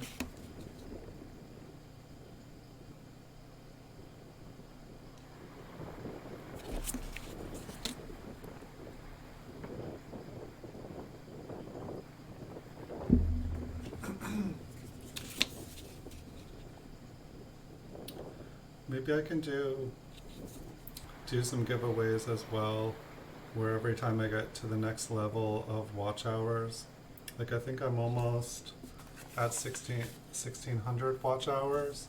Maybe every 100 watch hours or something I can give away a prize as well. I just need to figure out. So like really, I keep asking everybody like, what do you guys want to do for like giveaways and stuff? 'Cause I would really like to give away some stuff. I want them to be fair, and I know that like YouTube has rules of what you can and can't do, and so I gotta like kind of abide by those. I gotta abide by the dude that is known as YouTube, the dude tube, the tube dude.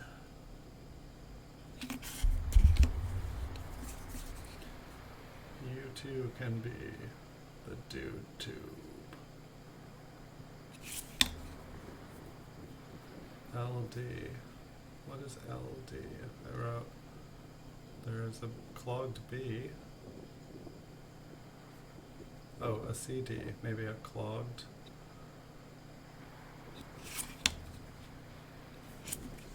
Clogged die.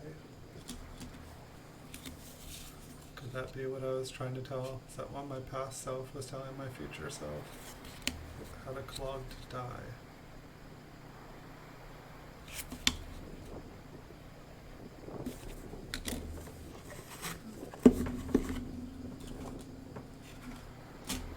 Yeah, there's a good chunk of 58Ds here. I do see there's like 2 stacks in front of me. It looks like half of them are 58Ds and the rest are 51Ps. We'll have to see what comes of them.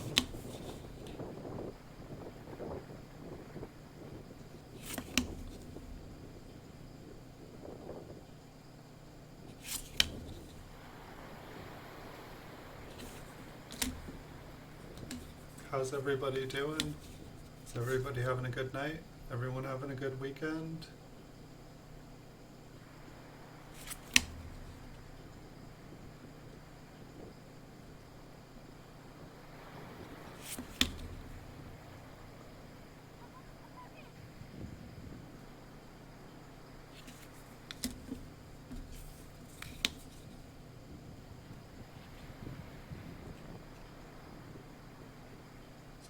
Trust up there is like really flat.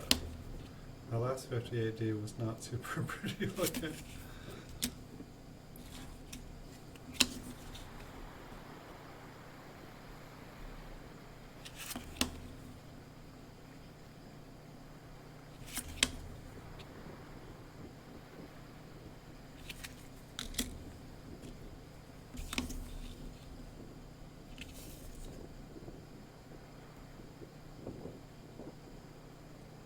I think what I'm gonna do maybe is maybe I can just keep doing the scavenger hunts and more of you guys will hunt just to make it funner. But maybe I can do like a $5, like keep putting a $5 prize every time the watch hours go up. And so basically like I can put up like 24 more $5 prizes or something. Maybe we can get up to like 4,000 watch hours, and then maybe we can like move up to like more like larger prizes. I think that would be good. Like the scavenger hunt definitely worked. You guys definitely were working hard. I could see you guys looking. It was pretty cool. Like the first time I did a scavenger hunt on here, it was like normally I got about 30, 40 views an hour, and like all of a sudden, like I like went on and like my like view bar was like flat. I was like, wait, what happened to all my views? Like I had a ton of views all day. And I'm like, and then there was like 2 bumps on it, and I went to those bumps. I'm like, why do I only have like 2 hours with like time on it? And the one was like 1,400 views, and one was like 1,200 views, and I was like, what? I was like, you all watched like 1,400 videos, or at least looked at 1,400 videos in an hour? Like that is crazy. Like I was like, okay. And then it was funny too because no one found the first scavenger for like the first 36 hours, or I was like, okay, I'll do another one, I'll throw another prize out there to sweeten the deal. And then like both of those got found like immediately. And then like Jason found both of them, and I put another one up the next day, and Jason found it like within like a couple hours of like searching. And I have 3,900 coin videos.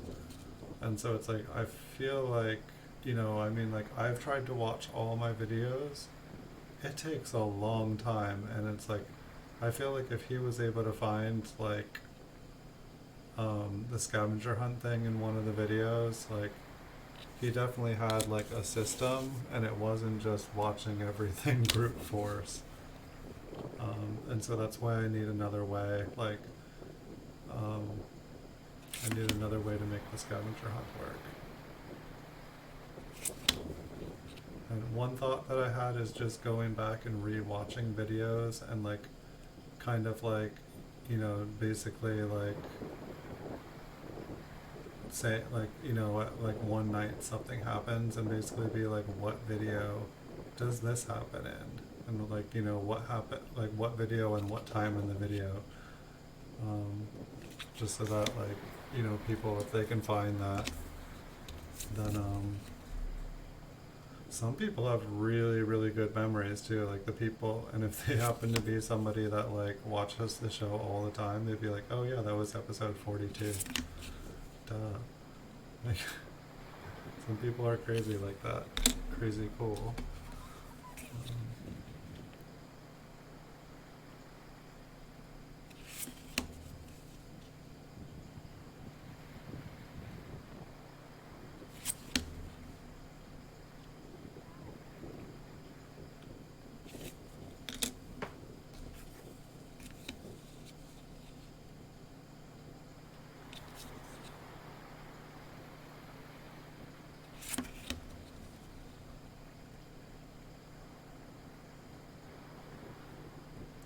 A really weak strike on Pluribus there.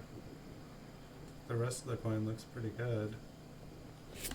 But I guess that's kind of a common place for the coin to have a weak strike. Move these 58Ds over, and then we can get back to the 1951 Ps.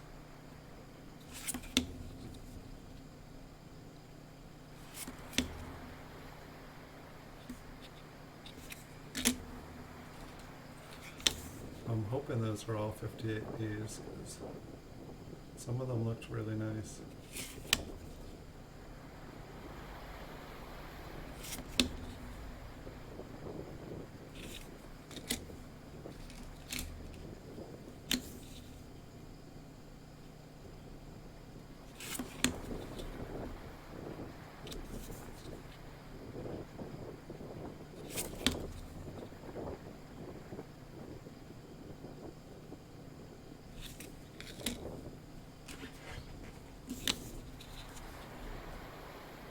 I think I might have figured out a way that I can do the shipping, just sitting here thinking. It's like I could have like an item or an auction. I guess the person would need an eBay account to do it.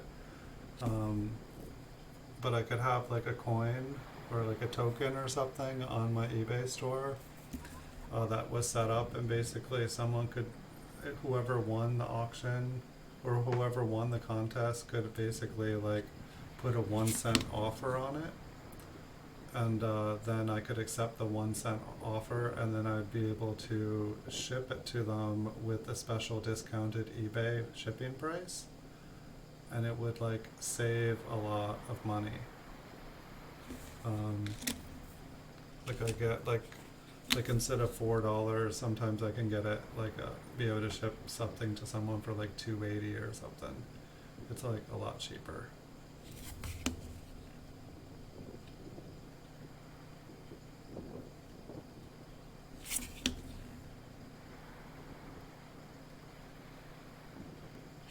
Have to be something I look into.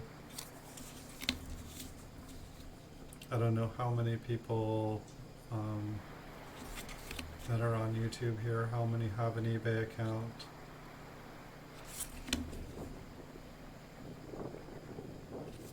I know Andrew has an eBay account. I know Tyler has an eBay account. We were back to 51p there for a second, and then right back to 58d. That is not a super pretty 58d. Some of these I'm really like, why did I flip? If anyone knows, please let me know, because I don't know why I flipped them. I don't.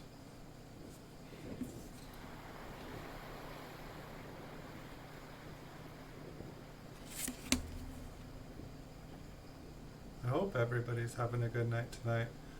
And if the ocean waves are just putting you guys to sleep, let me know.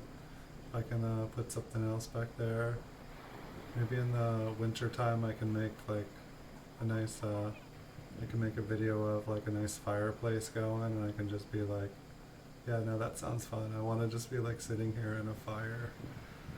That sounds hot. I'm totally gonna do it. I might not even wait till this winter. I might just start a fire just so I can make a video of it.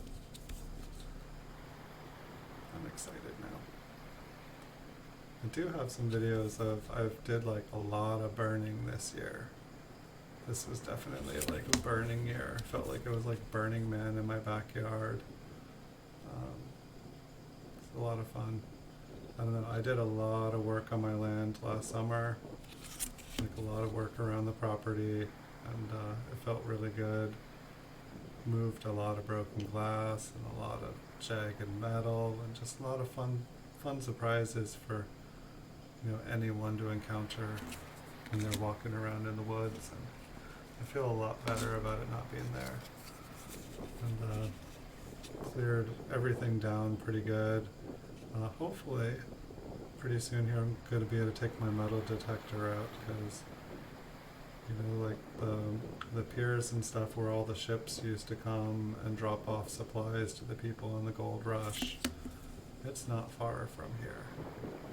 And I like to think that, like, you know, somebody like kind of like got off one of those ships or was waiting for the ships to go back to San Francisco, and they just had like they had all their gold from the mine, and they needed to like hide it somewhere because town was very safe. And then somehow they couldn't remember what stump they hid it in, because all the stumps look the same. And now I just need to find their gold stash, and I don't know. I found some interesting things on the ground though, that is for sure. I found like a rock collection too, like I was metal detecting.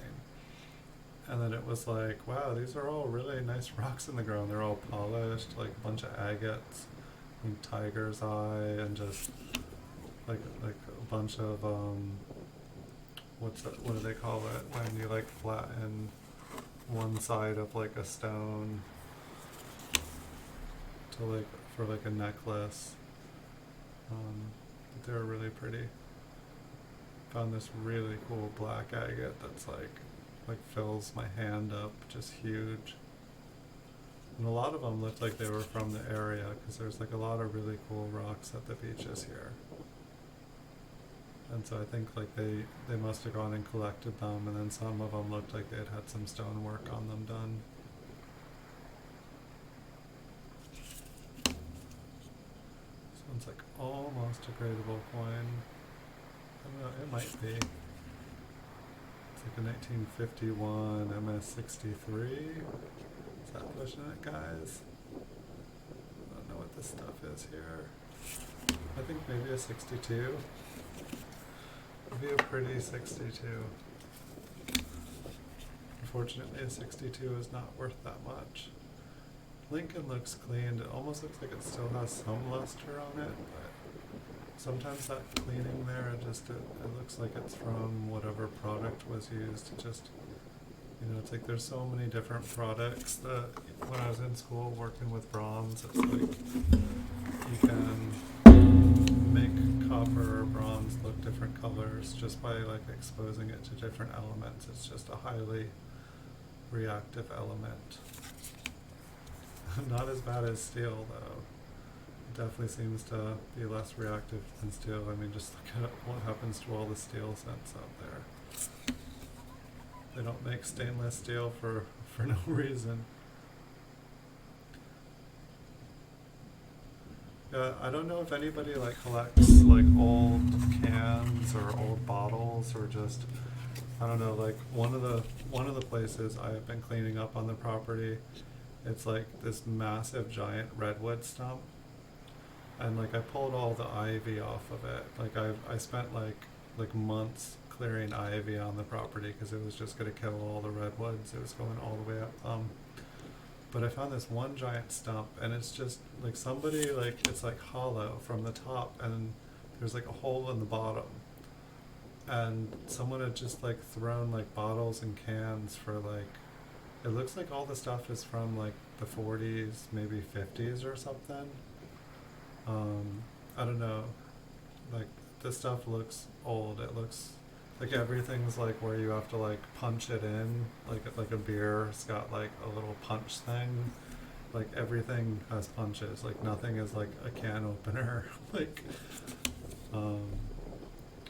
everything's kind of elaborate and cool.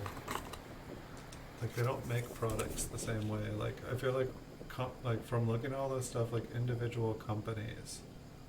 But I guess it's like some of the stuff, like, randomly, like most of the stuff is like so rusted that I can just like stick my finger through it, and a bunch of the glass is broken. But then occasionally I'll just like pull out one, and like almost all of, the like product lettering and stuff, like everything will still be on it. Some of the labels and the stuff, a lot of different kind of whiskeys in there. But I guess I just didn't know, like, I know like old Coke bottles are like, people collect them.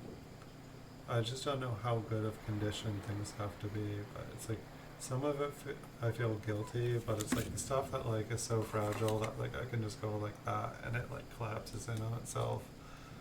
Like unless it's like a 10,000-year-old bottle, I doubt that it's worth that much. I doubt it's worth anything.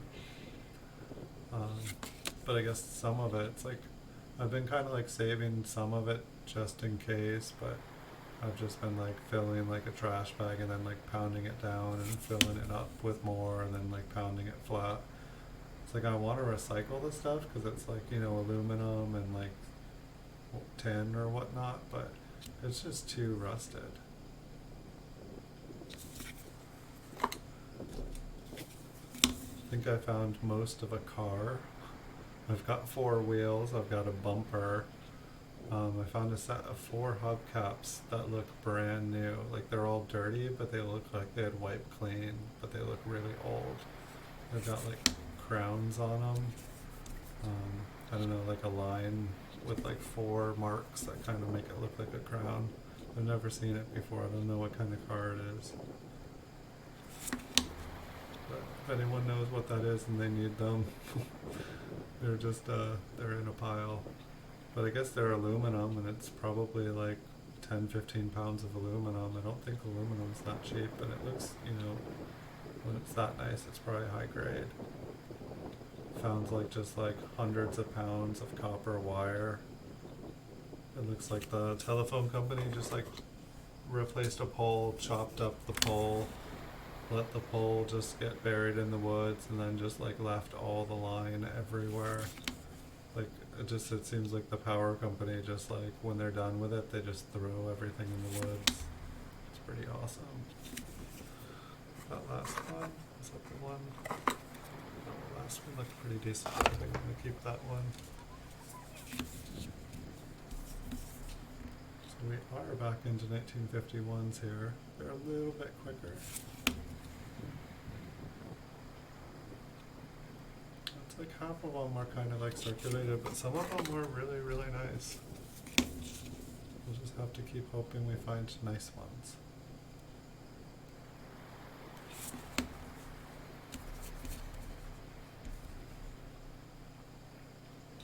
Does anybody have any fun plans for the weekend? Is everybody still under quarantine? Is anyone anywhere where everybody's been set free and we're allowed to go and be people again? I wouldn't mind if everyone else became a hermit like me. Except for I'd never see anybody again except for here on YouTube. But I have to say I've met a lot of really nice people here on YouTube, so this isn't that bad. I actually feel like sometimes I get to like talk with more people on like conversations that like everyone's kind of getting something. I don't know, sometimes it's like I'll have friendships where it's like, you know, you like the other person, but it's like both people want to talk about something completely different and neither people have a particular interest or knowledge or expertise in that area, and it's like they can try to entertain the conversation, but like it never really goes deep. I don't know, it's just different people are different, and it's not that everyone needs to be the same. It's not that you need, you know, to like share things like that to have a connection. But I guess I was just trying to say I appreciate a lot of the people I've met here on YouTube because I feel like I'm able to like have conversations with them that I've never been able to have with people in real life, just because mostly probably the geographical location, you know, there's not a ton of people out here, and a lot of the people are not really into the kind of things that I am. You know, especially with like coin collecting, there are some people who coin collect out here, but a lot of them just, they live too far away. There's like the last coin store closed up here, I think about 5 years ago. So there's just, you know, I can go like over 100 miles away to a coin store. And here's a little tiny die chip. Just a little baby. Little baby. But it's like every time I've gone there, there's not, you know, I can get what I want. I could get whatever was there for half the price on eBay, you know, even shipped. And so it's just kind of like, why drive 100 miles so that I can see stuff that I could probably get for half the price or much, much better versions of the same thing. Oops. I know buying local and stuff is important, and you know, but at the same time, like coin stores, they can sell on the internet just like everywhere else. I mean, ideally, if you're a business, you're going to set up in a location that you're going to have foot traffic. You're going to have close ties with the community. You know, you're going to have trust with the community so that people bring you their stuff and not just put it up on eBay because they'll know that you'll treat them right.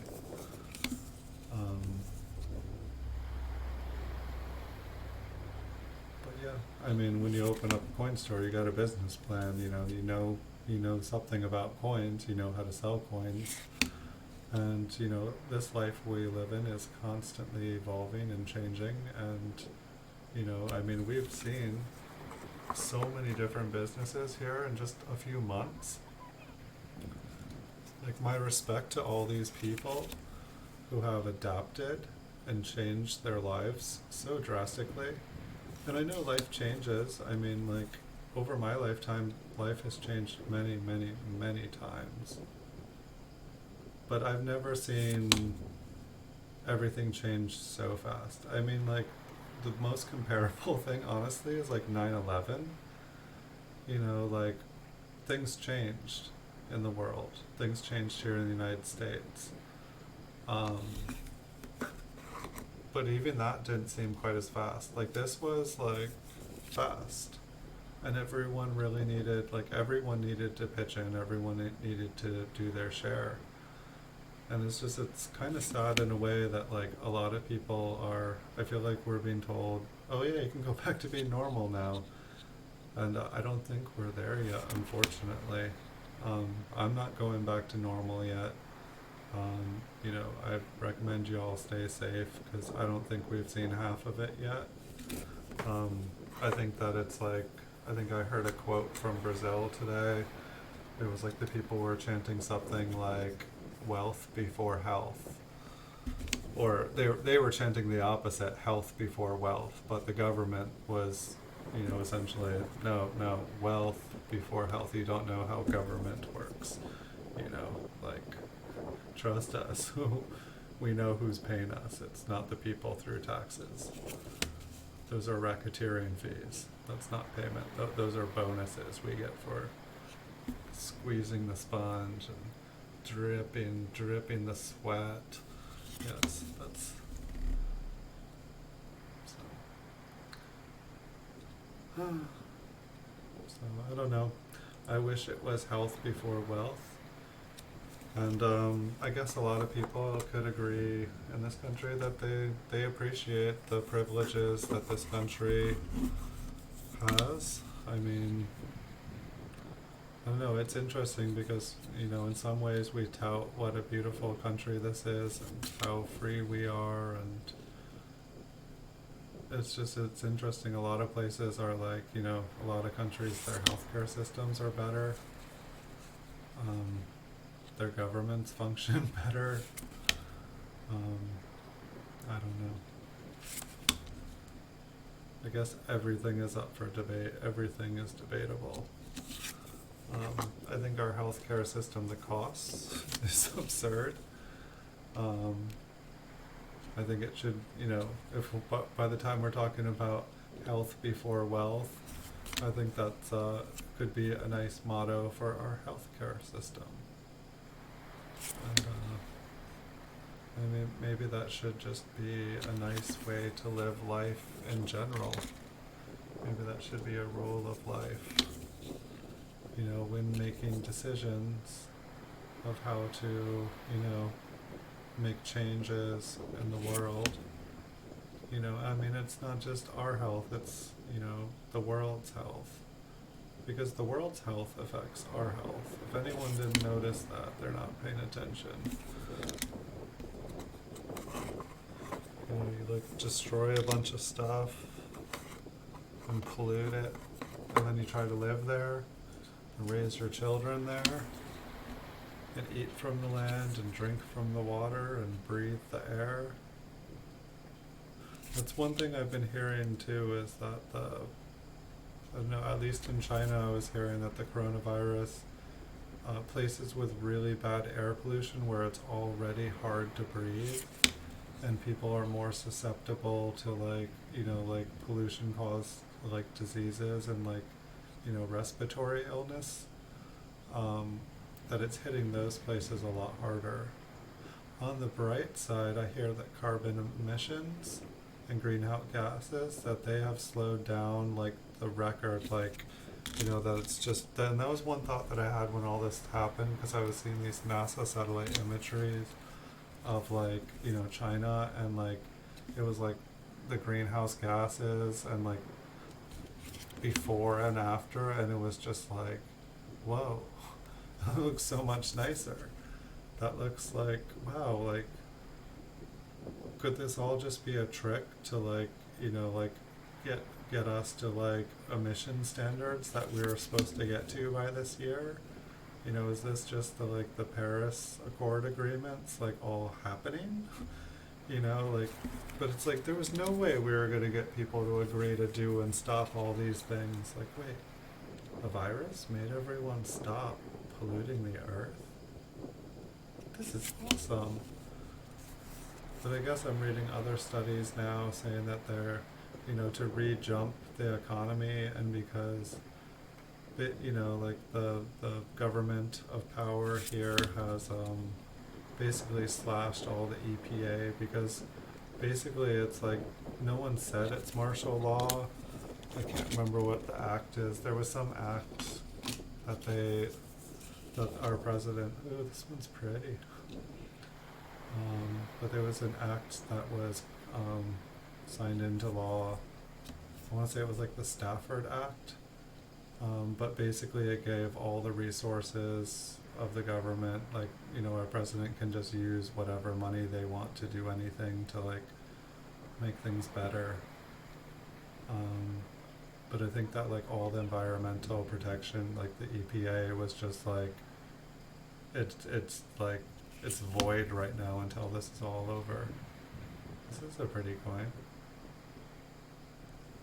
So, you know, like while everything might seem to be getting better right now, toxic waste is getting dumped everywhere, like beautiful protected areas are getting destroyed. I don't even know, I heard that like Alaska and that beautiful, you know, people like salmon, don't they? They're like, yes, they're killing all the salmon right now. So, anyone that likes salmon, you should be sad, because your salmon is all going to be factory farmed. I think we'll look at that one again in a minute. That one's pretty. That's a nice 1951. That one might look nice in a slab, even if it's not gradable. I mean, I'm not saying it wasn't. There was some darker areas. This is a pretty nice looking 1951 too. It's brown. I mean, maybe it's just AU. Sometimes, like, looking at a brown one, I'm like, maybe if this show ends early here, we can just stare at that toned one for a while. Sounds fun to me, at least.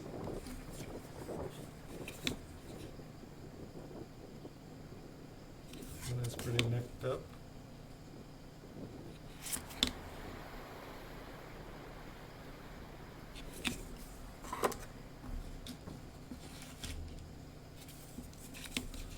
I think we've only got like 10 left, and then we can zoom in on the 58s and see if there's anything in there.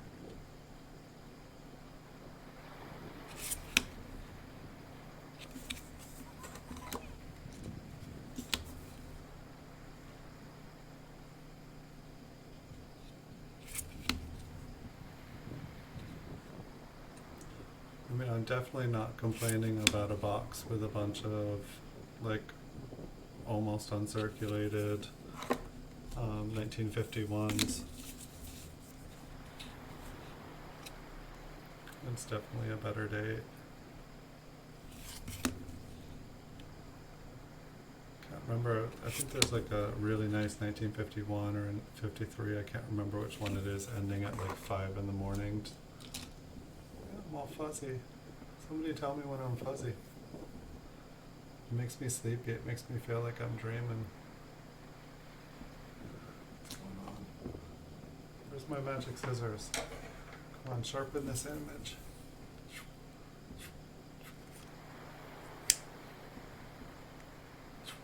Alright. Hey, we're back. Sharper. Thank you, scissors. I don't know what it is about those scissors. If you guys are ever having trouble focusing your camera, just shake your scissors at them. It really helps. You can feel silly on camera doing it. It's good for everybody. Unless you guys like me all fuzzy, and then just let me know. I mean, really, if you guys want me to disappear too, I can just have a big thing of coins here, then I can just have my PJs on, and be nice. I'm just here to add extra bonus. Maybe I should get the green screen so it just, I want to be a floating head for at least one video here. I just want to wrap it around my shoulders so that I'm just a head. If at least just to entertain myself.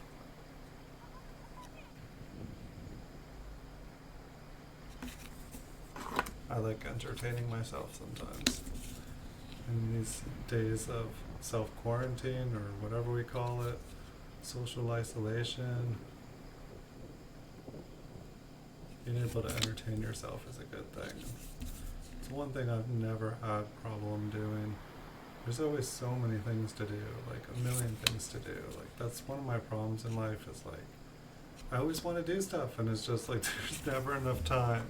And that is what is like totally glorious about this time. Like, if any of you guys are like tripping on like I can't do this or I can't do that, it's like you can do everything but that, and you can do all that other stuff when this is over.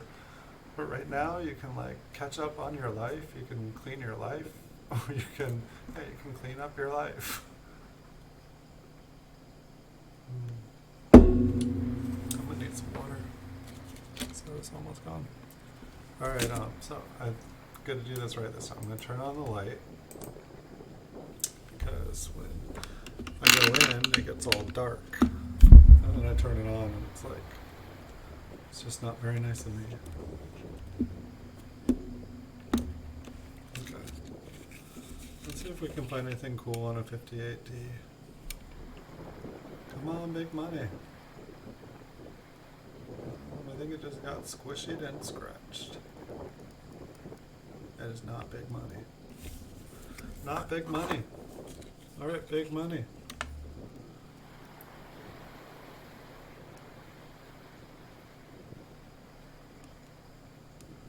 I do not see instant RPM.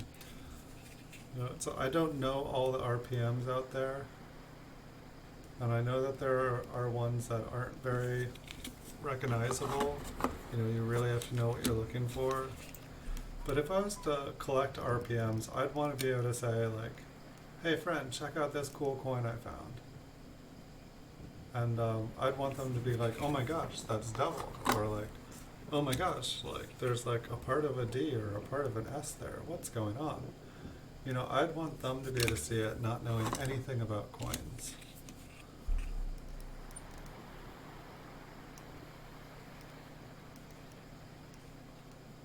But like a lot of them seem like it's like you have to know what like a normal one looks like really, really know.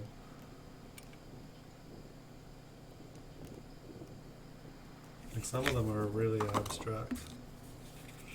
It's amazing how many like little fibers and like little things there are. You know, it's like all the things that we don't see that we can't see.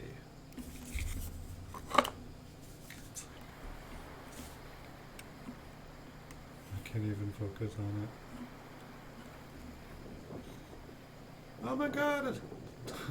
I gotta wash my hands! Back to the coins. Yeah, if you guys don't have a microscope camera, they are like really fun. It's like, you know, you could take like a biology class, or you could just take a microscope cam, look at your hair, look at your cheeks, look at your palm. I know that almost looks like there's a split serif on the bottom. You know, I don't see anything else about it, but like, it could just be a scratch. But it kind of looks like a split serif on the bottom, so I'm going to keep that one. It's not exactly like, oh wow, oh my gosh. You found that? That's so cool. So cool. But let's see, the CD. It's one of those B's that are filled. We have found a lot of those tonight. And look, it's a squished T that's reaching out, and it's giving the R a little love. It's not practicing good social distancing. That is an example of a not good social distancing date or liberty. But yeah, this country has definitely changed a lot, and so like props to everyone for like dealing with it. Cause like, you know, I know when I was a kid on private property there used to be something called privacy. I don't think they teach privacy in school anymore. I think they're like taught that like you do not have the right of privacy. We will monitor your phones, we will monitor your emails, we will monitor your entire life. But yeah, it sounds like we're gonna have a whole lot less privacy when this is over. They'll probably be able to take temperature checks of us whenever they want. They might be able to take blood samples. You know, they might want to know that we all have antibodies. You know, they're going to want to vaccinate us. And you know what? While those aren't things that I'm like super thrilled about, I don't really like any of that stuff. I have talked to a lot of older people that grew up with, like, you know, during the polio epidemic. And like they talk about like, you know, basically like an entire summer they couldn't congregate with other kids, they couldn't go swimming, all these places closed down. And you know what, they did eventually get a vaccine for polio, and stuff was able to relatively go back to normal life. But it's like, you know, it's like I feel like there were, you know, there was a whole generation before kind of this generation that was like a lot more health conscious. And it seems like, you know, like it, you know, people used to like really wash their hands and take care of themselves and be really careful. I feel like a lot of that stuff was lost. And I don't know. I feel like people don't laugh at people wearing face masks anymore. Like I feel like I'd hear all these people about foreign countries where like people would wear face masks and stuff like in public, and they'd be like, oh yeah, they're paranoid. And it seems like it really helped them when things happened.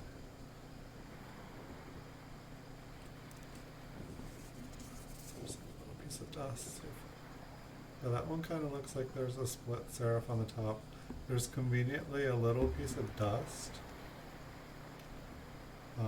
making it so I can't focus on the top. Try rubbing it off again.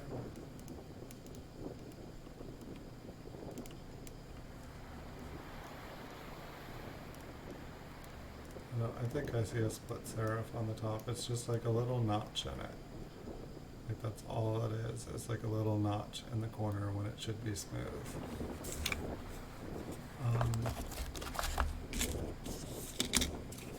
I think I was reading that in like the 1918 pandemic, that the whole like fashion thing of wearing like masks and stuff actually originated in this country, and that like when stuff like this happened, everyone would, and other countries kind of adopted it from us, and then at some point we abandoned it, and like stigmatized it, or like so that it was like silly.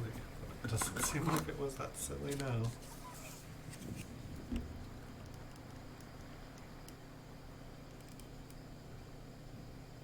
But I know you guys all think about this stuff, so I'm sorry.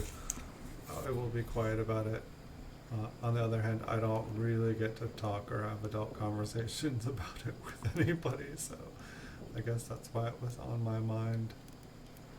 But if you guys are seeking refuge from it and enjoying something else and getting your mind off, I totally understand that. Everybody's so quiet tonight. Hope you guys are all doing okay. Maybe it is. Oh wait, you guys can wake up now. I forgot I hypnotized you guys. My bad. Wake up. You guys can wake up. Don't forget to hit buy it now. Oh, that's really bad. I totally forgot that I hypnotized you guys all earlier. I forgot to say the wait. I forgot to say wake up. That would have been really bad if I ended the stream without saying wake up. That would have been really, really mean of me. I wouldn't hypnotize anyone again if I did that. I'd feel too bad.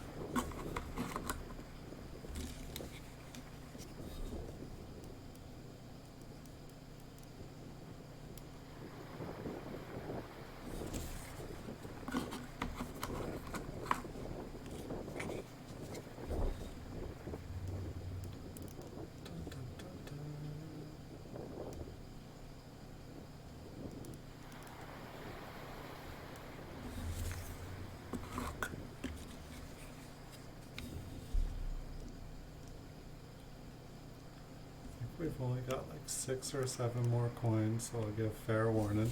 I am gonna go back to that like super nice rainbow tone coin when we're done, and we can look at it a little bit more, because that one was really pretty. What's going on here? It's like there looks like there's something up to the north of it, which will be on the south when I flip it over. Kind of looks like there's something inside. Looks like there's something to the north. Is it the 50? It's 58D. I don't know. I'll keep it. I'm not familiar with that.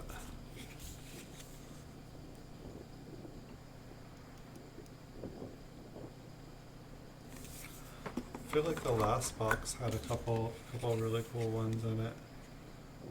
And I think maybe after I finish going through all these flipped ones, I think like I feel silly because I should have just been consolidating all the stuff to begin with, like in each episode. I just didn't want to spend like a lot of time and like do things really slow on you guys. But I should have consolidated everything, but like I think I'm gonna have to like quickly go back through some of the older stuff.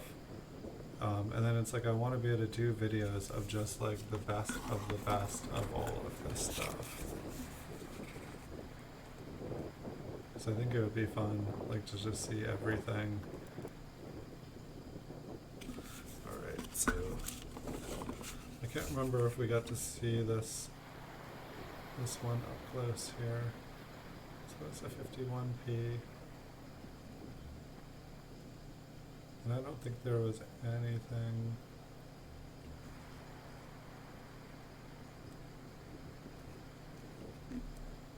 There wasn't any other reason than the fact that it was like really pretty that I wanted to look at it up close. There's sometimes like looking at these like up close, like sometimes there's like really pretty areas. I wanted to see what, yeah, look at this rainbow wheat ear. Pink, yellow, green, blue, purple, pink, orange. These are the colors on our wheat panties. Sorry guys. Red.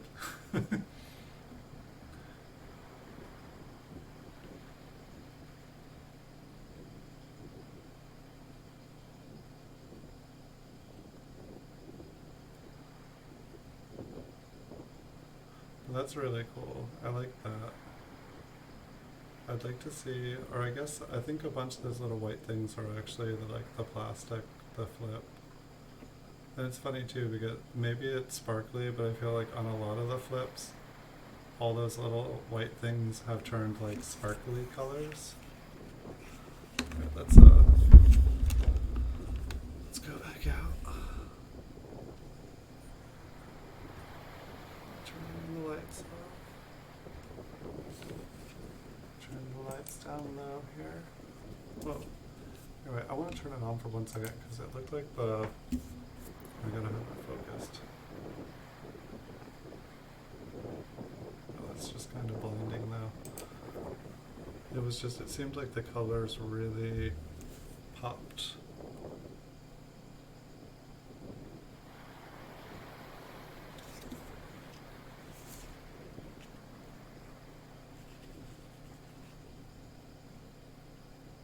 Whoa. Yeah, I think that this one would look like, what is the quality of this? There's a little bit of stuff over here maybe. And there does look like there's, like that kind of looks like residue of something on the surface. Most of it looks clean. And then it's like, you know, around the rim just seems darker. But it's like, what, that wheat ear there? That was like rainbow. It's like funny how dark it is here, like looking at it like this, but it's like you can kind of see. But it's like funny how dark the rainbow. It's like the dark rainbow.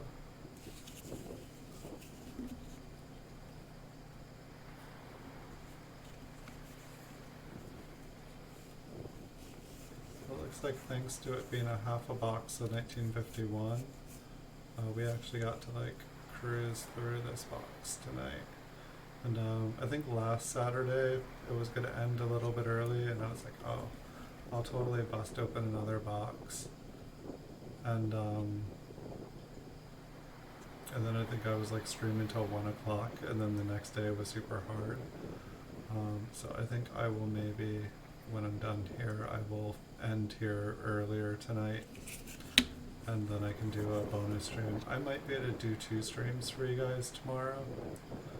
I think I'm going to try to set up a giveaway tomorrow, because like I think I had like my best week on eBay like ever this last week. It's really been insane. And so I think I'm going to do another scavenger hunt tomorrow. Probably be better to set it up in the morning than before I go to sleep, because otherwise I might like forget to put a clue, and then you guys will all be scratching your heads, and there's nothing worse than a scavenger hunt where there's like one of the links in the chain is not there. But yeah, I don't know. This coin right here, like just going through those 2 boxes and like re-finding this one coin here, that's kind of worth it to me. And yeah, so I'm just trying to think. I have only like, I have 5 slabbed coins to make videos of, so that's just like, that's less than an hour's worth of work.